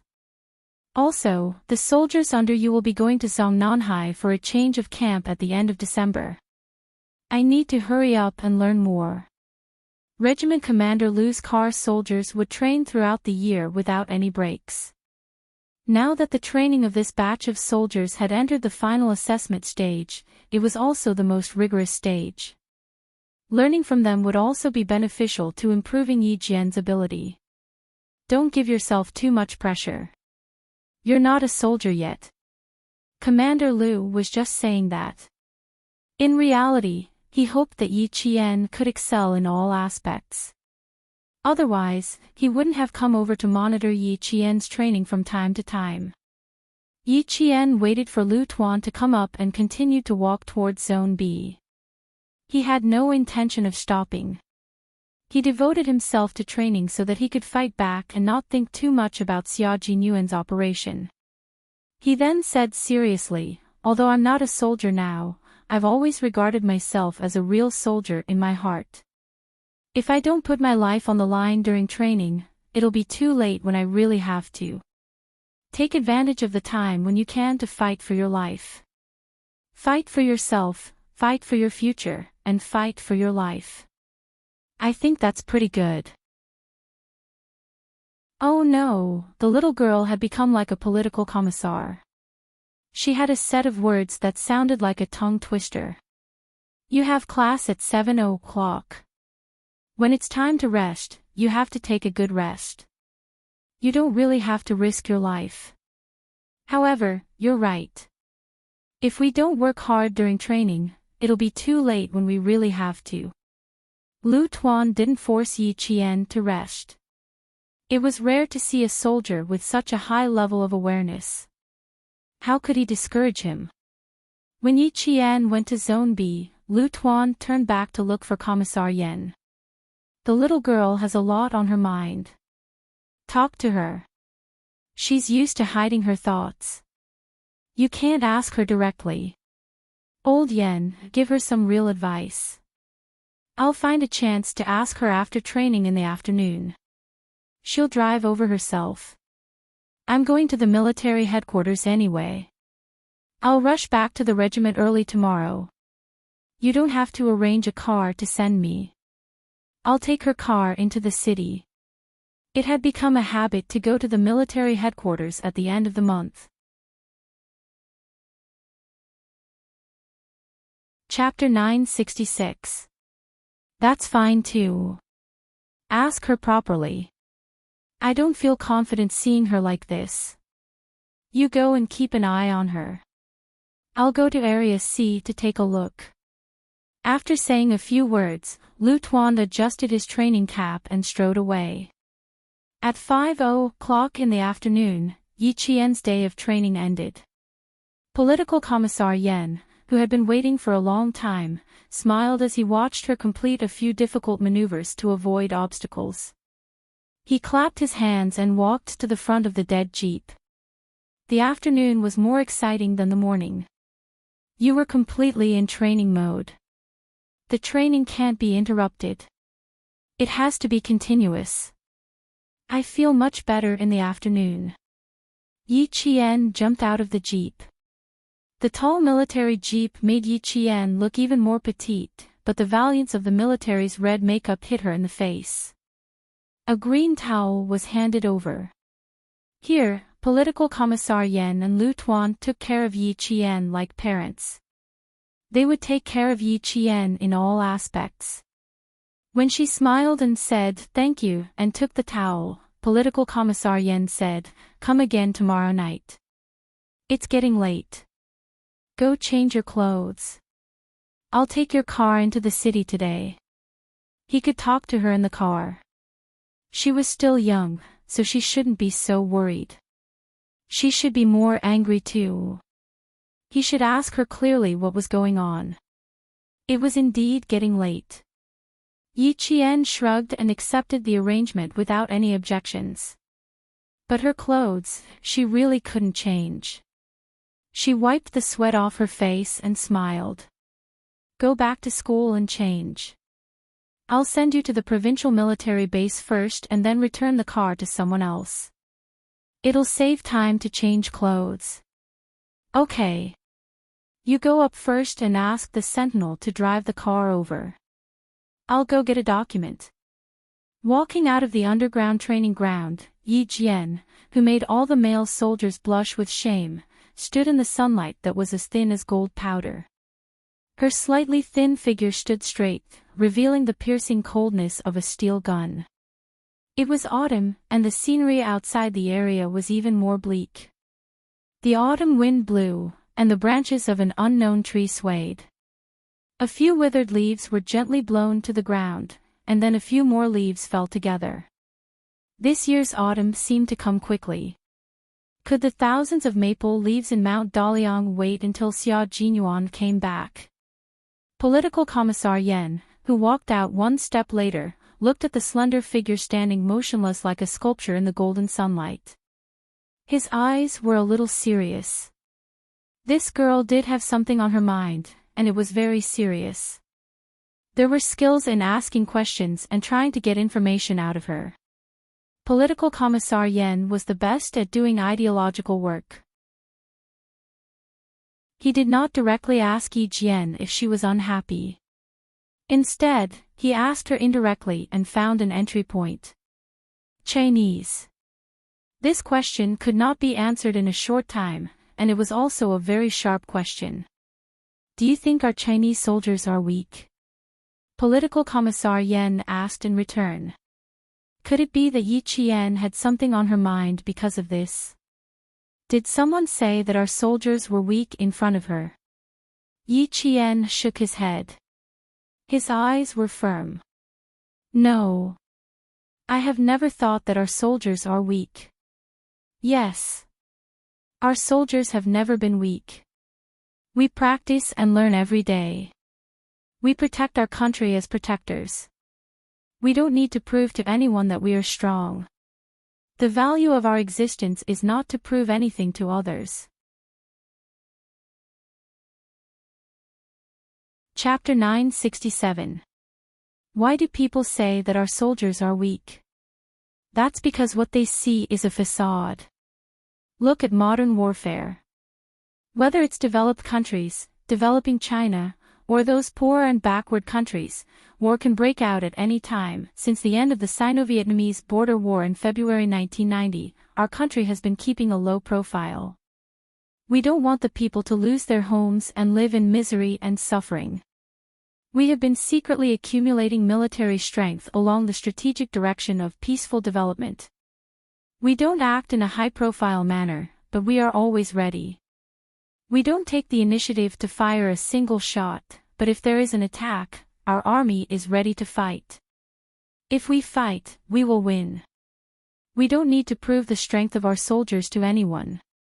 We just need to remember that it's not us who are weak, but us who are waiting for an opportunity to strike. If someone says that our soldiers are weak, you can treat them as a mediocre person. If our country's strength is seen through by a mediocre person, then there will be a big problem. Weakness is a facade. How can the rise of a great country be judged by a few words from a mediocre person? As long as Yi Qian didn't come into contact with this, she wouldn't understand it even if she lived another life. Political Commissar Yan's last sentence woke Yi Qian up like a bolt of lightning. That's right. How can the rise of a great country be judged by a few words from a mediocre person? If our country's military strength was seen through by a mediocre person, then it would be a joke. I understand. Thank you, Political Commissar. Yi Qian saluted the Political Commissar who had enlightened her. She said calmly, "Your words made me understand that as a soldier, we don't need to deliberately tell them that we are not weak, and we don't need to care about what those mediocre people say. We just need to remember to hold the steel gun in our hands well. If we call, we will fight. If we fight, we will win. That's right. Our country needs to develop peacefully, and development requires stability. The rise of a great country takes time. As soldiers, we work hard for the rise of our country. Weak? We are not weak. We have been training hard. If anyone dares to fire the first shot at our country, the first shot will be when we move out.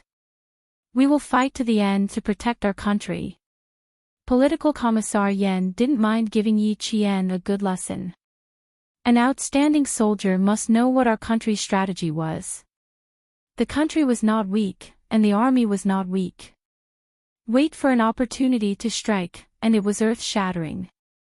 Seeing that Yi Qian's furrowed brows had loosened, Political Commissar Yan smiled and said, "In the future, if you encounter any soldiers from other countries who say that our soldiers are weak, I still hope to see you use your fists to tell them who is weak and who is strong." When a scholar meets a soldier, there's no way to reason with him. Why don't we just fight and take them down a notch? Then you'll know what weak means. That was indeed the case. Previously, she had used her fists to show the mercenary who looked down on the Chinese how powerful a female soldier was. Let's see if he still dares to say that Chinese soldiers are weak. However, he didn't have the chance to say anything. He was burned to ashes by Ho Zi's men. If there's a chance, I'll beat him up until he's too ashamed to return to his own army. Yi Qian raised his eyebrows and smiled. He looked up slightly and saw Lu Tuan's secretary jogging over. "Political Commissar, Lu Tuan's secretary seems to be looking for you." Reporting. Political Commissar, Lu Tuan asks Yi Qian to come back to the office immediately to answer the call. The person he was looking for was not Political Commissar Yan, but Yi Qian. Moreover, it was an extremely urgent call. It was a call from the military. The person who called was someone who made Yi Qian absolutely terrified. Commander-in-Chief Xia. Yi Qian said, "Hello, I'm Yi Qian." The voice coming from the other side of the phone made her immediately stand at attention and relax. Chapter 968. Xiao Yi, you've made us look for you for hours. Commander-in-Chief Xiao's voice came from the other end of the phone. He asked her, "How have you been? Is everything okay?" Yi Qian couldn't help but gulp. She maintained her reporting posture and answered seriously, reporting, "Everything is fine. Why did I hear from my rascal that you're injured and not well?" That rascal probably likes to make a mountain out of a molehill. Yi Qian, who only dared to say this in her heart, maintained her voice and continued to say seriously, "I'm slightly injured, but it's not a big problem." Slightly injured? Where?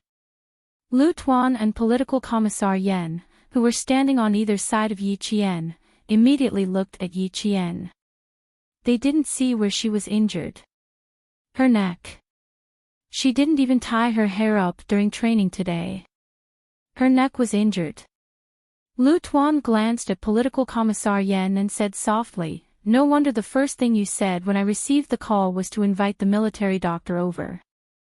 I thought you were going to ask the military doctor about the injury rate down there. Stop talking. Political Commissar Yen also glanced at his old partner. This was a little strange. Commander-in-Chief Xia nodded with a smile and gestured to Major General Liu. Major General Liu took out his phone and said coldly, Q King, we've already contacted Yi Qian and confirmed that her injuries are minor. She can carry out the mission. No matter how well-mannered Xia Jinyuan was, he couldn't help but curse in his heart. However, his attitude was still very cold. Major General, it's too late now. We've already gotten off the plane and will be heading to the border soon. I won't give up until I reach the Yellow River.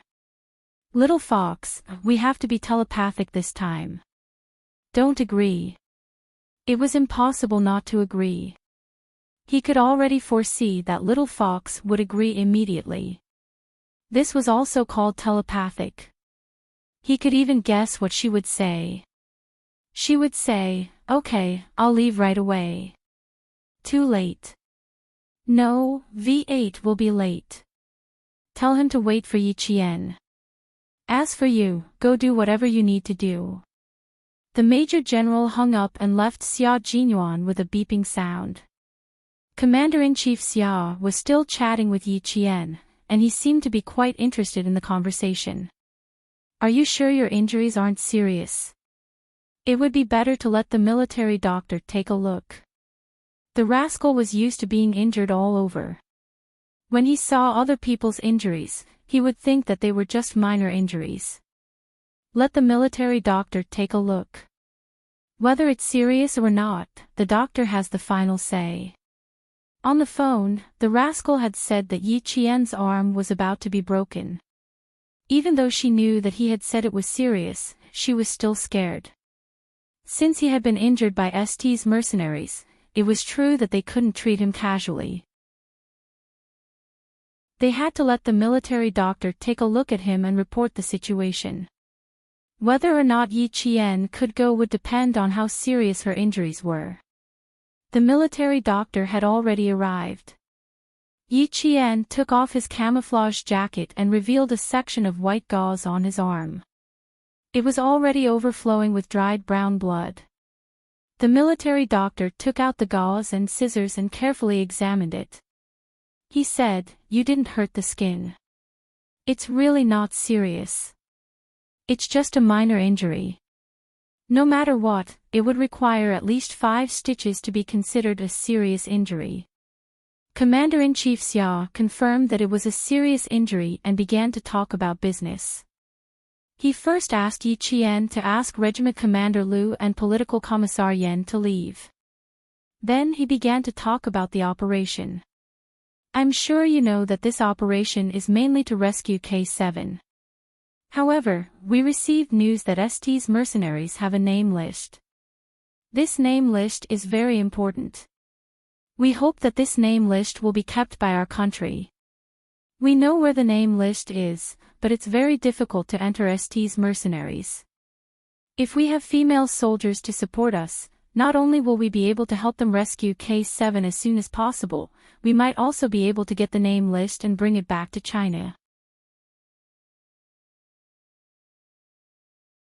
Chapter 969. We have female soldiers, but none of them have worked with Xia Jinyuan before. Yi Qian, the military hopes that you can temporarily drop your studies and support them. What do you think? Don't be in a hurry to agree. The military has the responsibility to tell you what kind of existence the ST Mercenary Corps is. Commander-in-Chief Xia would not let Yi Qian go to the front line without knowing anything. He had to make it clear to her and let her understand the danger of the mission. Only by understanding the danger could she better avoid it and protect herself. The ST Mercenary Corps is a group of mercenaries who value money over life. Their top organizer has close ties with a country in South Asia and has the support of the government. They are hired to carry out all kinds of assassinations, kidnappings, and battles. The source of the mercenaries is mainly from South Asia and Namibia. They have a reserve force of thousands and have hired military experts to train the mercenaries. The phone call lasted for a long time, mainly because Commander-in-Chief Xiao wanted to tell Yi Qian what kind of existence the ST Mercenary Corps was. In 1994, the ST Mercenary Corps sent out a mercenary force with air protection and armor. It only took a few days for them to quell the danger in a certain country. In 1991, a civil war broke out in Sierra. The anti-government forces attacked fiercely, and the government forces hired the ST Mercenary Corps. Within a few months, the anti-government forces were utterly defeated. There were more than one or two incidents about the ST Mercenary Corps. Just these few incidents made Yi Qian understand how difficult it was for Xia Jinyuan to rescue K7 from the ST Mercenary Corps. These are national affairs. The ST Mercenary Corps is notorious for being inhumane, especially when it comes to female captives. They torture them physically and mentally. Yi Qian, I'll give you 10 minutes to consider. You can choose to refuse. This morning, the Major General contacted Xia Jinyuan and told him about the military's proposal. However, he strongly rejected it. I'm guessing that he didn't mention it to you. Commander-in-Chief Xia did not leave Yi Qian with no choice. Instead, he gave the choice to Yi Qian and let her make the decision herself. As for whether Yi Qian would choose, Commander-in-Chief Xia already knew the answer. At 5:00, the sun was setting in the west. The faint golden light shone on the entire Ta County, enveloping it in a golden world. Xia Jinyuan watched as the blood-red sun gradually disappeared into the clouds. His handsome face, which looked like it had been dyed with gold powder, was piercingly cold. If Commander-in-Chief Xia stepped forward, he would give Yi Qian a chance to choose. But in reality, he already had an answer in mind. Drink some water. Maybe there will be a turn for the better. G3 handed over the newly bought mineral water. His gravelly voice was a little heavy. Maybe she won't agree. If he were to agree to something like this, Yi Qian's guts would be so big that he could pierce through the heavens. But being a soldier required guts. Without guts, one would be a coward. If he really agreed, G3 would concede defeat. Xia Jinyuan took the bottle of water, twisted the cap open, and drank a few mouthfuls. The water flowed from the corner of his mouth, down his chin, and down to his neck. It had the rough and sexy taste of a man. He said in a low voice, when Commander-in-Chief Xia steps forward, there's nothing he can't accomplish. Yi Qian, I know her. Even if Commander-in-Chief Xia doesn't exist, she will still agree to the military's request. So, I've already accepted the truth and am ready to welcome her. G3 raised his eyebrows in surprise. You resisted so strongly before, why did you suddenly accept it? Didn't everything you did before become useless? Xia Jinyuan said calmly, Brother, how can I go against the military with my own strength? A wise man submits to circumstances. If I resist again, I'll be labeled as disobeying orders. It will make me lose all face and make my little fox laugh at me. Chapter 970. Xia Jinyuan adjusted his clothes elegantly. He went from strong opposition to acceptance and said in a very noble manner, Since my strong opposition is ineffective, I'll just adapt. Fuck. Your ability to adapt is too strong. G3 muttered in his heart, then slowly said, You've adapted, but I haven't. Let me take a breather first. Thinking about asking Yi Qian to go on a mission with us, I feel a little pressured. Q King adapted and accepted. He, who just found out, hadn't. Don't worry, there's still time for you to take a breather. We'll march at 5:40 in the morning. The two of us will find a place to take a nap and leave a mark for our brothers to find us. Xia Jinyuan, who had an extraordinary ability to adapt and accept, said cheerfully. It was impossible to tell from his handsome face that he was so adamant about not letting Yi Qian come over that he hung up the phone and turned off his phone. The military had to go around G3 to find him. He was so adamant before, but now... How could anyone tell that he had objected before? G3 looked up. Can you sleep? Why can't I sleep?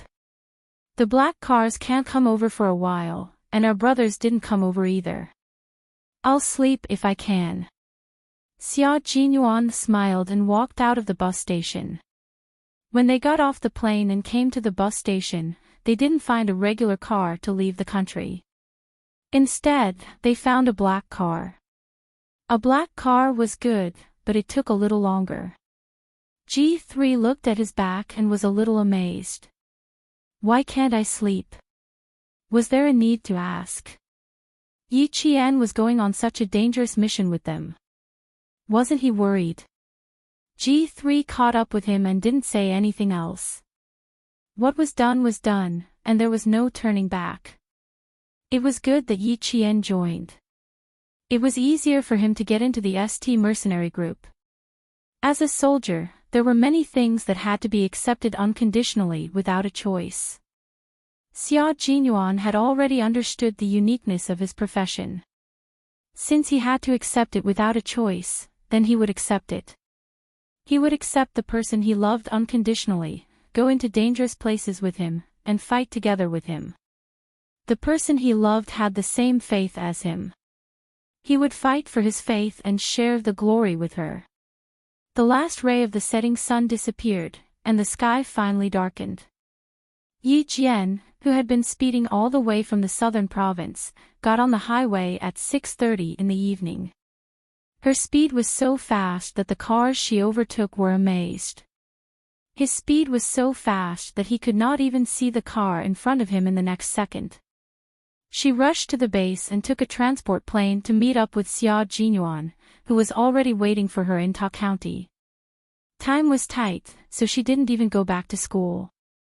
She didn't even ask for leave from her teacher and drove all the way to the base.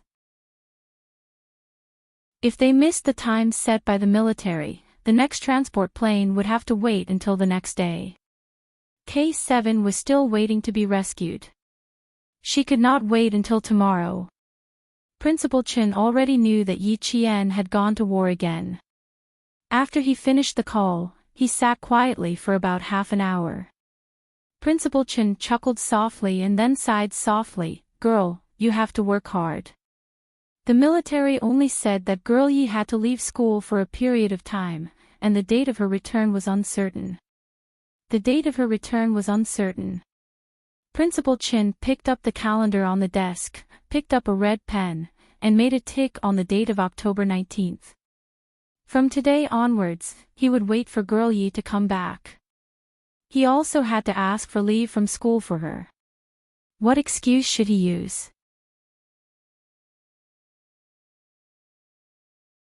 Chapter 971. He didn't know how dangerous this mission was. Although he and Uncle Jen were training Yi Qian to be a special forces soldier, it was inevitable that they would be worried if they encountered a mission with an uncertain return date. It was a good thing that the military valued Yi Qian, and it was also what he and Uncle Jen hoped for. However, if they really sent their own child to the front line, they would be reluctant and worried. After all, he was young and inexperienced. He couldn't be compared to a professionally trained special forces soldier. He only hoped that Yi Qian could successfully complete the mission and return to the country safely. The military didn't say what mission Yi Qian participated in, but Principal Chen used to be a world-class sniper and had carried out countless infiltration missions. He could see the danger of the mission just by looking at the uncertain return date. Principal Chen was responsible for the school, so Yi Qian didn't have to worry about it. At 8:14 p.m., Yi Qian parked her car outside the base. A sentry trotted over with a gun on his back. They had already been notified that they needed to quickly let in a car from the southern province. After the sentry saluted, he took Yi Qian's identification from the provincial military and her student ID. 3 minutes later, he confirmed that Yi Qian's identity was correct and waved his arm to open the valve. Yi Qian, who couldn't even say, "thank you," in a hurry, calculated the valve's opening speed in her mind. When her car sped past, the valve's opening width was just enough for the car to pass through. There was only a gap of 1 centimeter between the left and right sides. Looking at the car speeding into the base, the sentry carried 5 live bullets on his shoulder and muttered, "Amazing. It's like a fighter jet missile hitting the ground." It hit the target perfectly. From the southern province to the base, Yi Qian precisely timed the journey down to the second. She didn't take a sip of water or rest for even a second. At 8:25 p.m., she was ready to board the transport plane to meet up with Xia Jinyuan. Xia Jinyuan's boarding time was 8 in the morning. Yi Qian received the call at 5 in the afternoon, which was the time when Xia Jinyuan got off the plane and arrived at the bus station. Therefore, Yi Qian now boarded the plane at 8:30 a.m. After an 8-hour flight and an hour-long car ride, it would take another 9 hours to meet up with Xia Jinyuan. They would arrive at 5:30 a.m. She would arrive at 5:30 p.m., which was enough time for Xia Jinyuan and the others to get some sleep and rest up while waiting for her. It was difficult to fall asleep on the transport plane even if she wore earmuffs with good ceiling. Yi Qian forced herself to fall asleep for 4 hours. When she opened her eyes, it was already 4:00 in the morning. There was still half an hour before the transport plane would arrive at the landing point. Yi Qian, who was awake, looked down through the window of the plane. It was pitch black, and there was not even a single light. They were flying over a mountain range, so it was normal that they couldn't see any lights. The landing location was a field airport.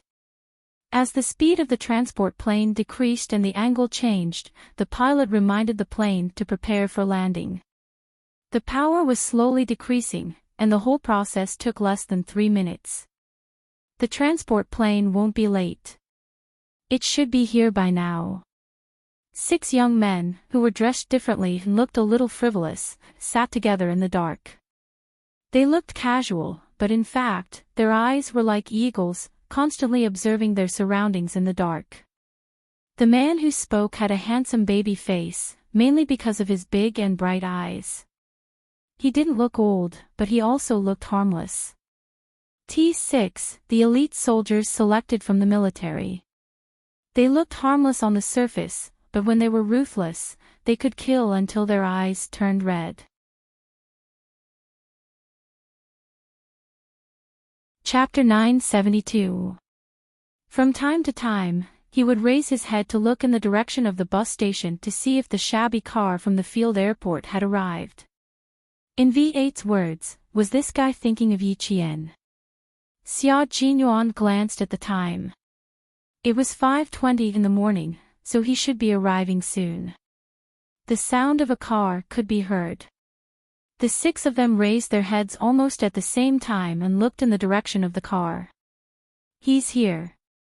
Yi Qian had arrived. Dressed in camouflage, he appeared more military-like than the 6 people who had come to greet him. It turned out that the 5 of them had done the same thing. They subconsciously adjusted their collars and tugged at the hem of their clothes, waiting for Yi Qian to come over as if they were waiting for a review. Except for Xia Jinyuan, his comrades were waiting in place. As for him, he held a large backpack filled with thick clothes and went over to greet him. "We meet again less than 24 hours after we parted, little fox." It was unclear if he did it on purpose, but his tall figure blocked the view of the people behind him. When Commander-in-Chief Xia is involved, there is no target that he can't take down. "Little fox, you're really brave." Yi Qian took the large backpack from the man who was dressed like a traveler. He raised his eyebrows and said with a half-smile, "If you had told me this morning, I wouldn't have been so nervous and would have come over together. That would have saved me 9 hours. It was different then. Let's go and get to know our brothers." You know G3, T6, V8, and Z7, but there is one more comrade that you haven't met. Xia Jinyuan immediately changed the topic, in case she wanted to settle the score with him later. He opened the backpack and took out a thick coat for her. You must be cold. Put on the coat first. A little, but it's still okay. Let's go. Don't let them wait too long. Yi Qian put on the thin coat inside. It was much warmer to wear a windproof coat. Xia Jinyuan zipped up the coat for her. His eyes were full of tenderness. This little fox. She really dared to come. He tried his best to stop her, but it still ended up like this. Then, my lover, my comrade, it's time for us to protect each other's lives. Z7's Han Zheng had already waved at Yi Qian, but unfortunately, he was blocked by Xia Jinyuan. When Yi Qian came over, he stood up and said, "He's not nice. He's deliberately blocking our enthusiasm. I'm giving you time to tidy up your clothes. Don't let Yi Qian see your ugliest side." Xia Jinyuan retorted with a good reason. He said to a man who was about 186 meters tall, Pigeon, he was in charge of the leader's internal security last time. "Hello, Yi Qian. I'm Dove. I've met you before. You're a very outstanding female soldier. I'm looking forward to fighting alongside you." It was 5:30 in the morning and the sky was still dark. Yi Qian was stunned by Dove's voice when he opened his mouth. His voice was so pleasant to the ears. Just like the ancient musical instrument Sun, one sentence had an elegant softness and a touch of sadness. It would make people want him to say a few more words so that they could savor his voice. "Hello, I'm Yi Qian. It's my goal to be able to fight alongside you." Yi Qian reached out and shook his hand gently, then politely let go. "That's why I'm here to pursue my goal." This was the first time he heard a girl say that her goal was to fight with the special forces. Surprise was written all over Dove's face. It was so strange. Fighting as her goal. Wasn't she a little too courageous?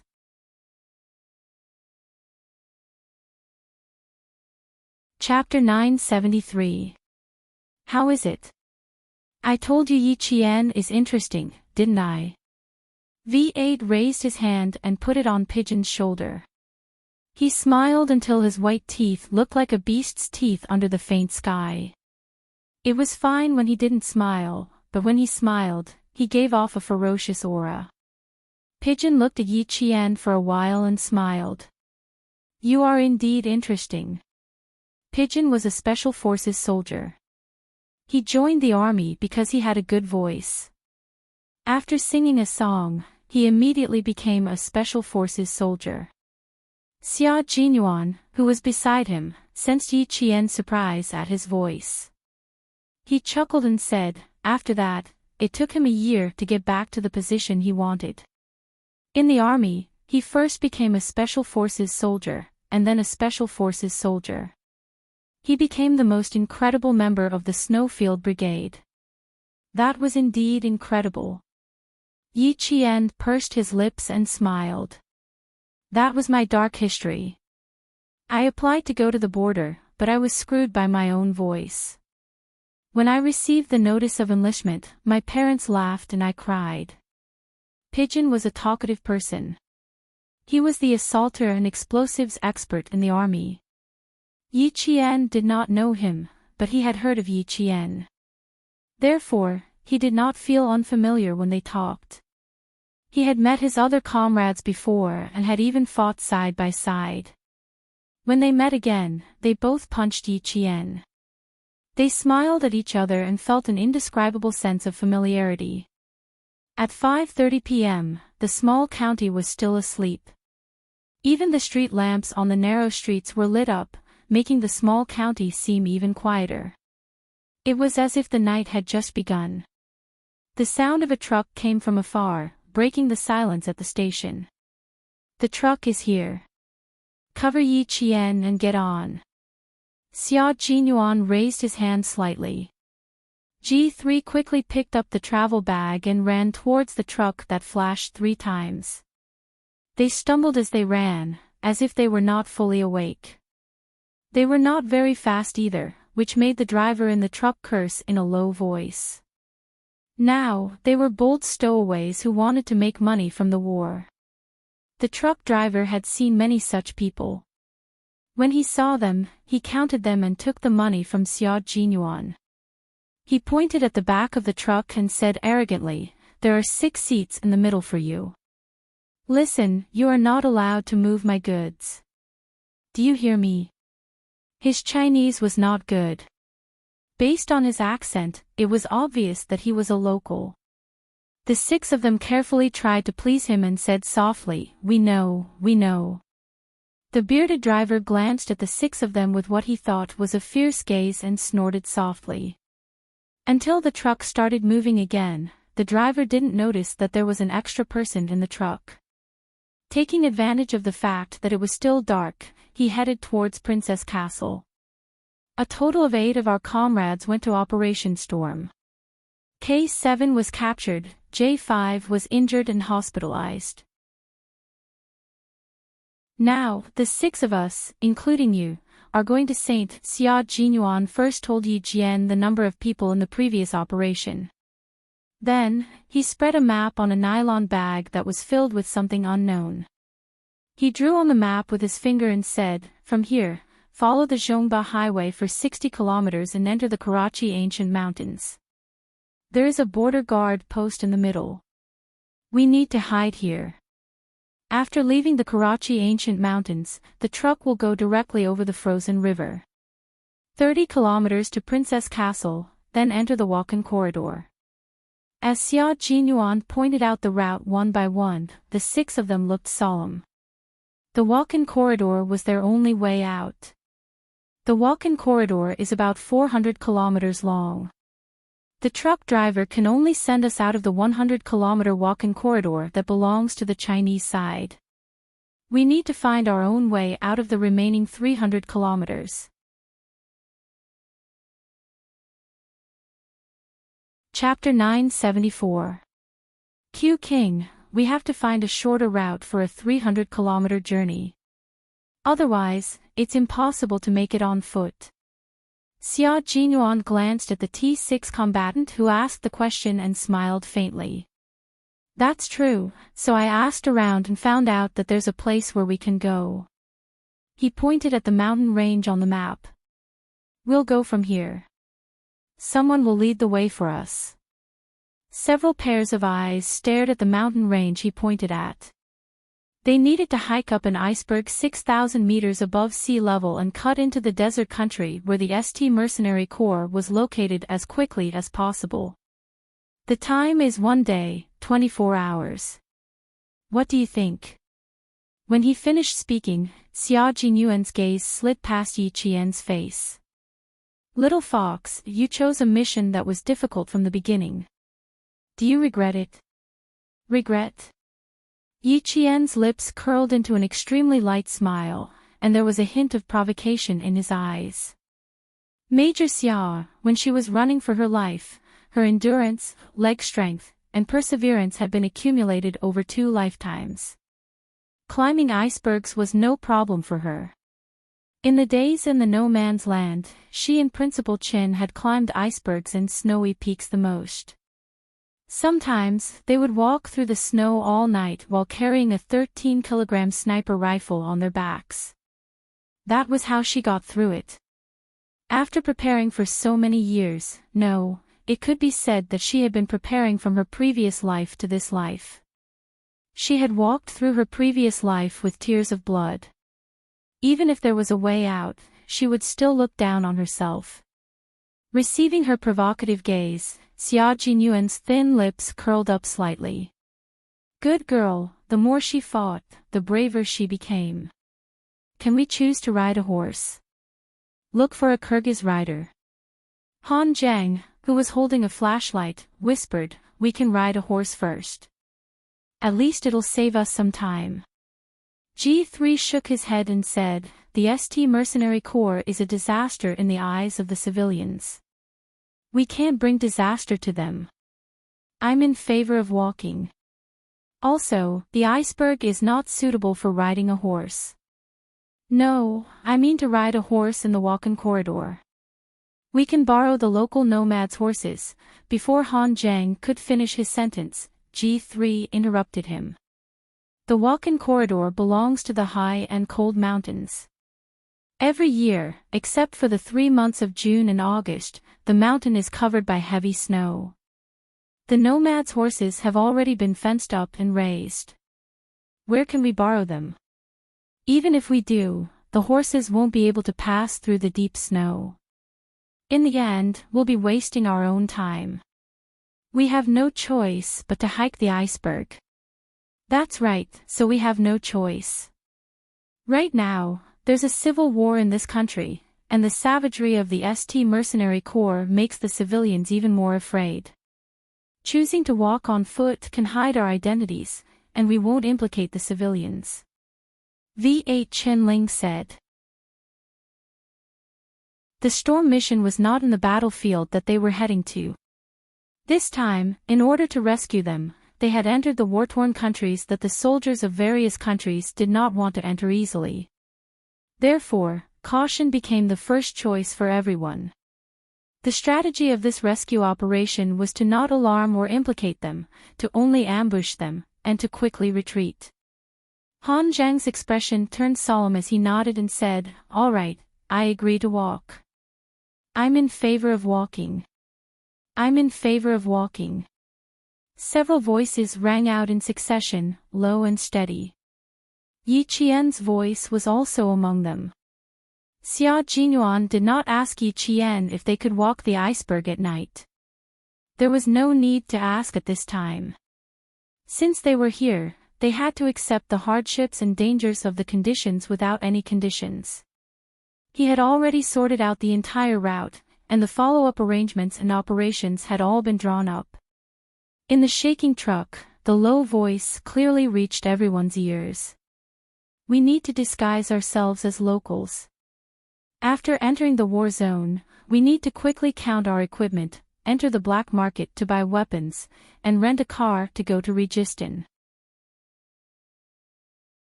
Chapter 975. His voice was low, like a moving blade. It was frighteningly sharp. G3, Z7, V8, T6, and Pigeon all listened with serious expressions.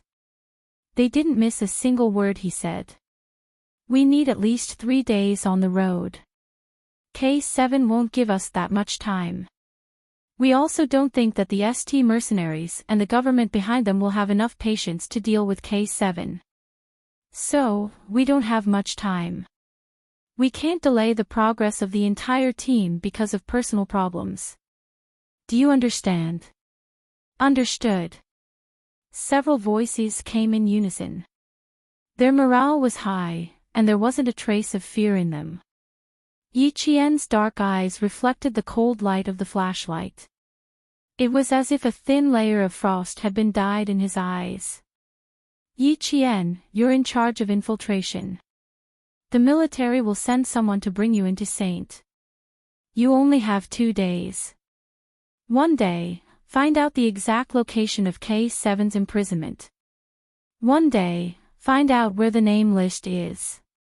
The remaining day, launch a sneak attack. Everyone will retreat the next morning.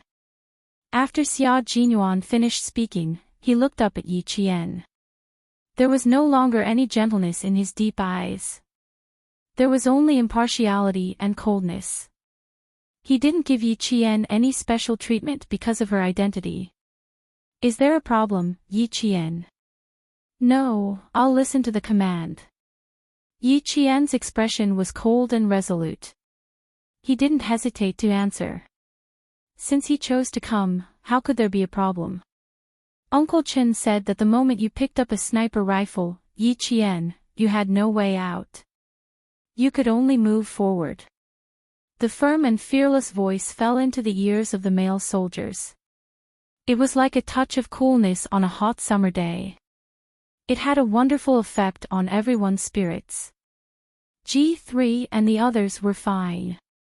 They had worked with Yi Qian many times. They knew that the young but military-like Yi Qian was definitely a trustworthy comrade. No one was more surprised than Pigeon. She was already surprised when she said that she was chasing after the target. Now, she didn't feel any pressure at all. Instead, her calm tone shocked him even more. He had never worked directly with Yi Qian before, so he didn't feel unfamiliar with Yi Qian when they first met. It was all because Yi Qian had the same military aura as them. At this moment, they vaguely understood why their comrades who had fought side by side with Yi Qian were looking forward to her joining them. This kind of girl, this kind of female soldier, this kind of outstanding, this kind of courage, to be able to fight side by side with her was indeed something to look forward to. He was looking forward to seeing her brilliance, looking forward to seeing her outstanding performance, and even more so looking forward to seeing her return from the flames of war with them. This is Yi Qian, a true soldier and our comrade. The T6 combatant nudged the surprised G3 with his shoulder and said with a chuckle, "A true comrade isn't a comrade who wears the same uniform." They were comrades who dared to go through life and death with them, who dared to risk their lives for them, and who had the courage to trade my life for yours. Pigeon's gaze made Yi Qian look over, and the two of them looked at each other. His cold gaze also allowed Yi Qian to clearly see the appearance and characteristics of Pigeon, whose code name was different from Q King and the others. He had a very good-looking and dashing eyebrow that made Yi Qian take a second look at him. At first glance, his facial features didn't look very outstanding, but after looking at him for a long time, he felt like he was a very outstanding man. He looked like a soldier from a painting who had gone to war and had a reserved temperament. The two of them smiled and looked away. Pigeon said, "Her gaze is very sharp, and she vaguely has the cold aura of Q King. Why do I feel that if she were to join our team, there would be a possibility of two kings standing side by side?"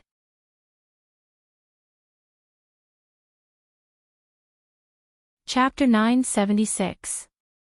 The members of the Shuiyu Brigade, who use letters and numbers as code names, were in charge of sudden attacks, while the members of the Shuiyu Brigade, who used Chinese as code names, were in charge of sneak attacks. The combination of the two groups was a double-edged sword for China. The Snowfield Brigade had yet to have a king so far. Seeing Yi Qian's attitude, Pigeon suddenly felt emotional. However, Xia Jinyuan suddenly looked up and glanced at her coldly. He narrowed his eyes slightly, as if reminding Pigeon not to say anything more. His gaze made Pigeon straighten her back and she immediately stopped talking. It was best not to talk about things that had yet to be revealed. The truck was loaded with supplies that needed to be transported to Princess Castle, so the space for the 7 of them was very limited. However, it was good that they didn't have to lie down. They had to memorize the entire map. If they accidentally fell off the ice mountain, they could still get up and find the rendezvous point. Xia Jinyuan and G3 were already familiar with each other, so he passed the military map to Han Zheng for him to memorize first. The rest of them could rest for the time being.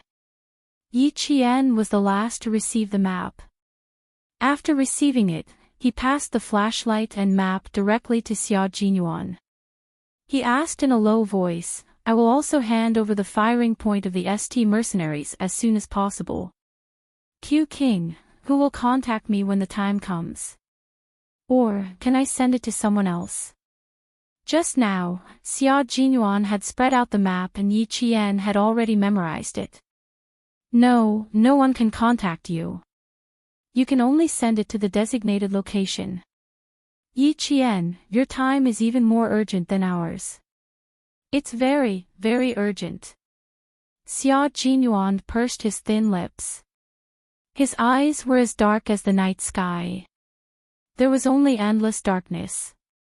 I will also go in with you and be in charge of the rescue deployment of K7.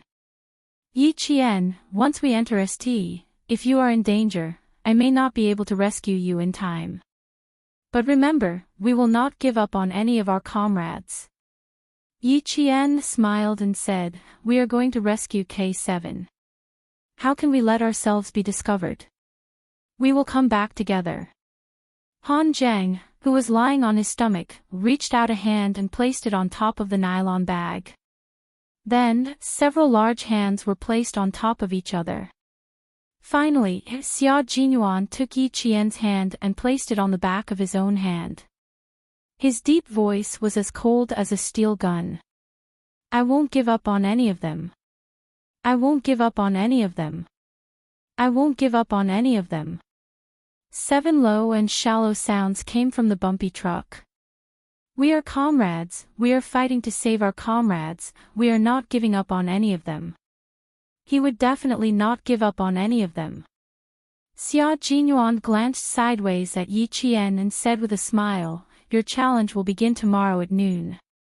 I look forward to every new challenge, especially with all of you.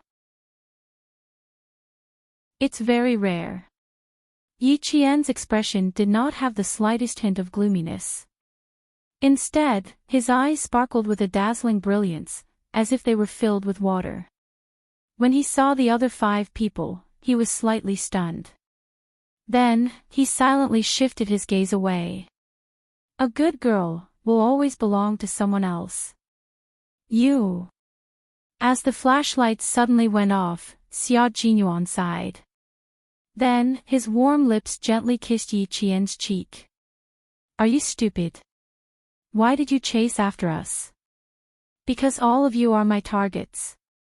I'm chasing after my targets. Yi Qian's fearless laughter came from the darkness. It was faint and gentle, and it floated into Xia Jinyuan's ears. Then, it slowly fell into his heart and was engraved in his heart. The girl he liked was just that outstanding. She used her own fearlessness to write a magnificent legendary poem. Her name would not be forgotten with time, even if 100 years had passed.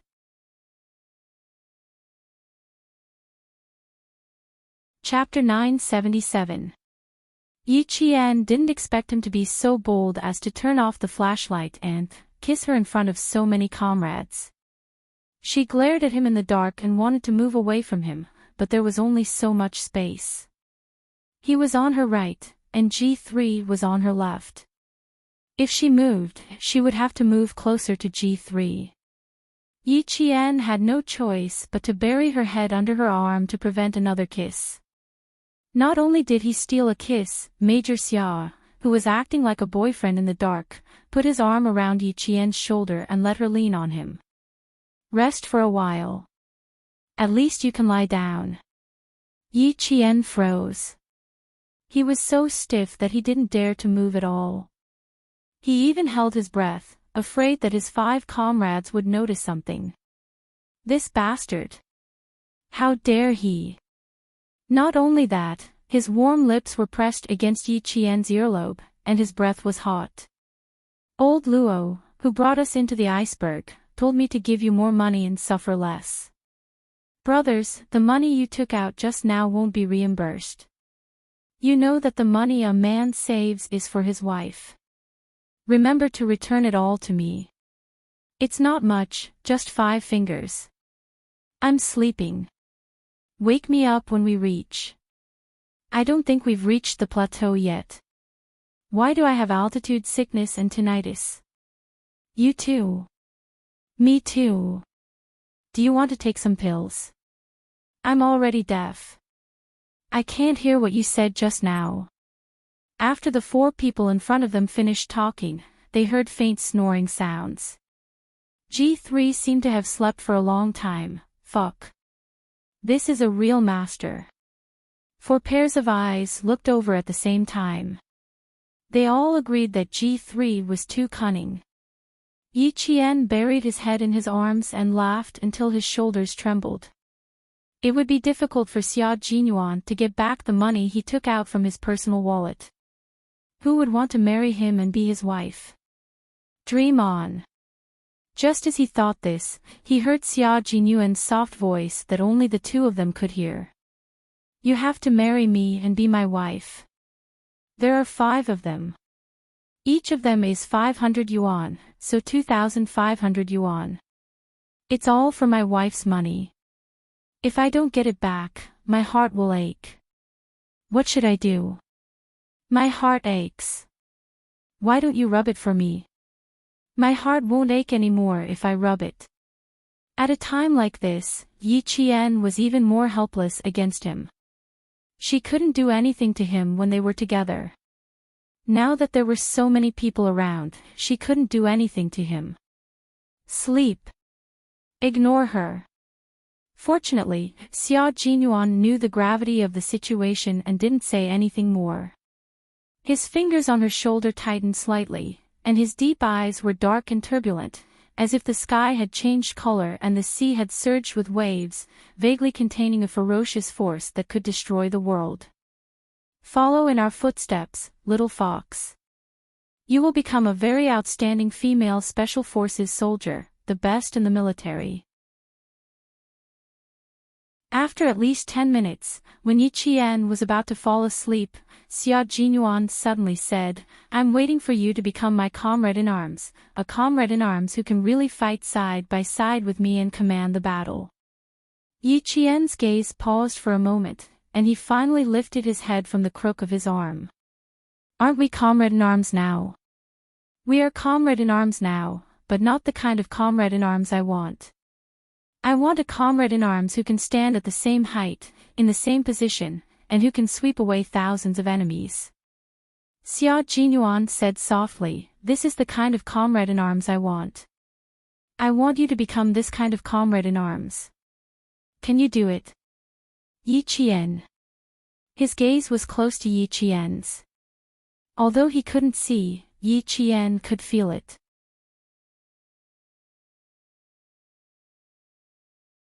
Chapter 978. That gaze was like a pair of hands that forced you to move forward and not back down. It also gave you the feeling that you had boarded a pirate ship and couldn't get off. Don't give up, don't abandon me. I will always take you with me. I will never let go of your hand even if we have to overcome all obstacles until we reach a height that belongs to both of us. Do you dare to continue like this with me? For me, for you, for the sake of not letting down this life, do you want to continue like this? Originally, he wanted to give her some time to slowly understand him, to let her know what kind of unit he was in, but it seemed like that was no longer possible. She knew in advance how dangerous the situation he was facing was, so he had no choice but to bring it up quickly so that she could understand and accept it as soon as possible. Yi Qian didn't say anything. She didn't know how to continue. One thing was for sure. Even if he wasn't holding her hand, she wouldn't let down this life. He was her goal, and she once wanted to surpass him. And now, this goal was telling her that he wanted to bring her to the same position, to the same height. Think about it. It wasn't that it was difficult to think about. Instead, it was that a flood had formed in her heart. She couldn't calm down, and her entire body was boiling up. In her previous life, she was mediocre for too long. In this life, there were so many opportunities, and she didn't want to miss any of them. She didn't want to lose any of them. Yi Qian nodded, gently, and then slowly nodded. He said, okay, but I'm not doing this for you. I'm doing this for myself, so that I won't let down this life. I'll stand beside you, and you'll stand beside me. The same place, the same height. We'll be comrades for life. Comrades for life, brothers for life. Never leave, never abandon, never give up. All the members of the Snowfield Brigade swore that they would be comrades for life. No matter what, they would never give up on their comrades. Never leave, never abandon, never give up. Case 7, who was tied up and tossed in the corner, raised his eyes slightly and looked towards the narrow window. Someone was coming. Not just one, but more than 10 people. The footsteps got closer and stopped outside. K7 closed his eyes again, pretending that he was still unconscious. It was useless even if he opened his eyes. Blood flowed into his eyes and stained his eyelashes, blurring his vision. He even saw a double when he looked outside. The next day, other than drinking a mouthful of water, the captives did not eat anything else. It had been 52 hours since he woke up from his coma and struggled to open his eyes that were covered with blood. There was no interrogation or interrogation. It was so peaceful that he could not hear any clues, nor could he determine whether his comrades were coming. K7 was heavily injured. Even so, ever since he woke up, he had been on high alert. He had been looking for a chance to escape, and he had been trying to figure out a way to escape. The only weapon he had on him was the belt that was still tied to his trousers. However, this thing had no way of cutting the rope. It was more like strangling someone's neck. His ragtag military uniform was torn in many places, and his flesh was covered with fine sand. As he breathed, the fine sand seemed to be grinding against his charred flesh. No matter how strong his body was, if the fine sand was not washed out, there was no hope for his wounds to heal.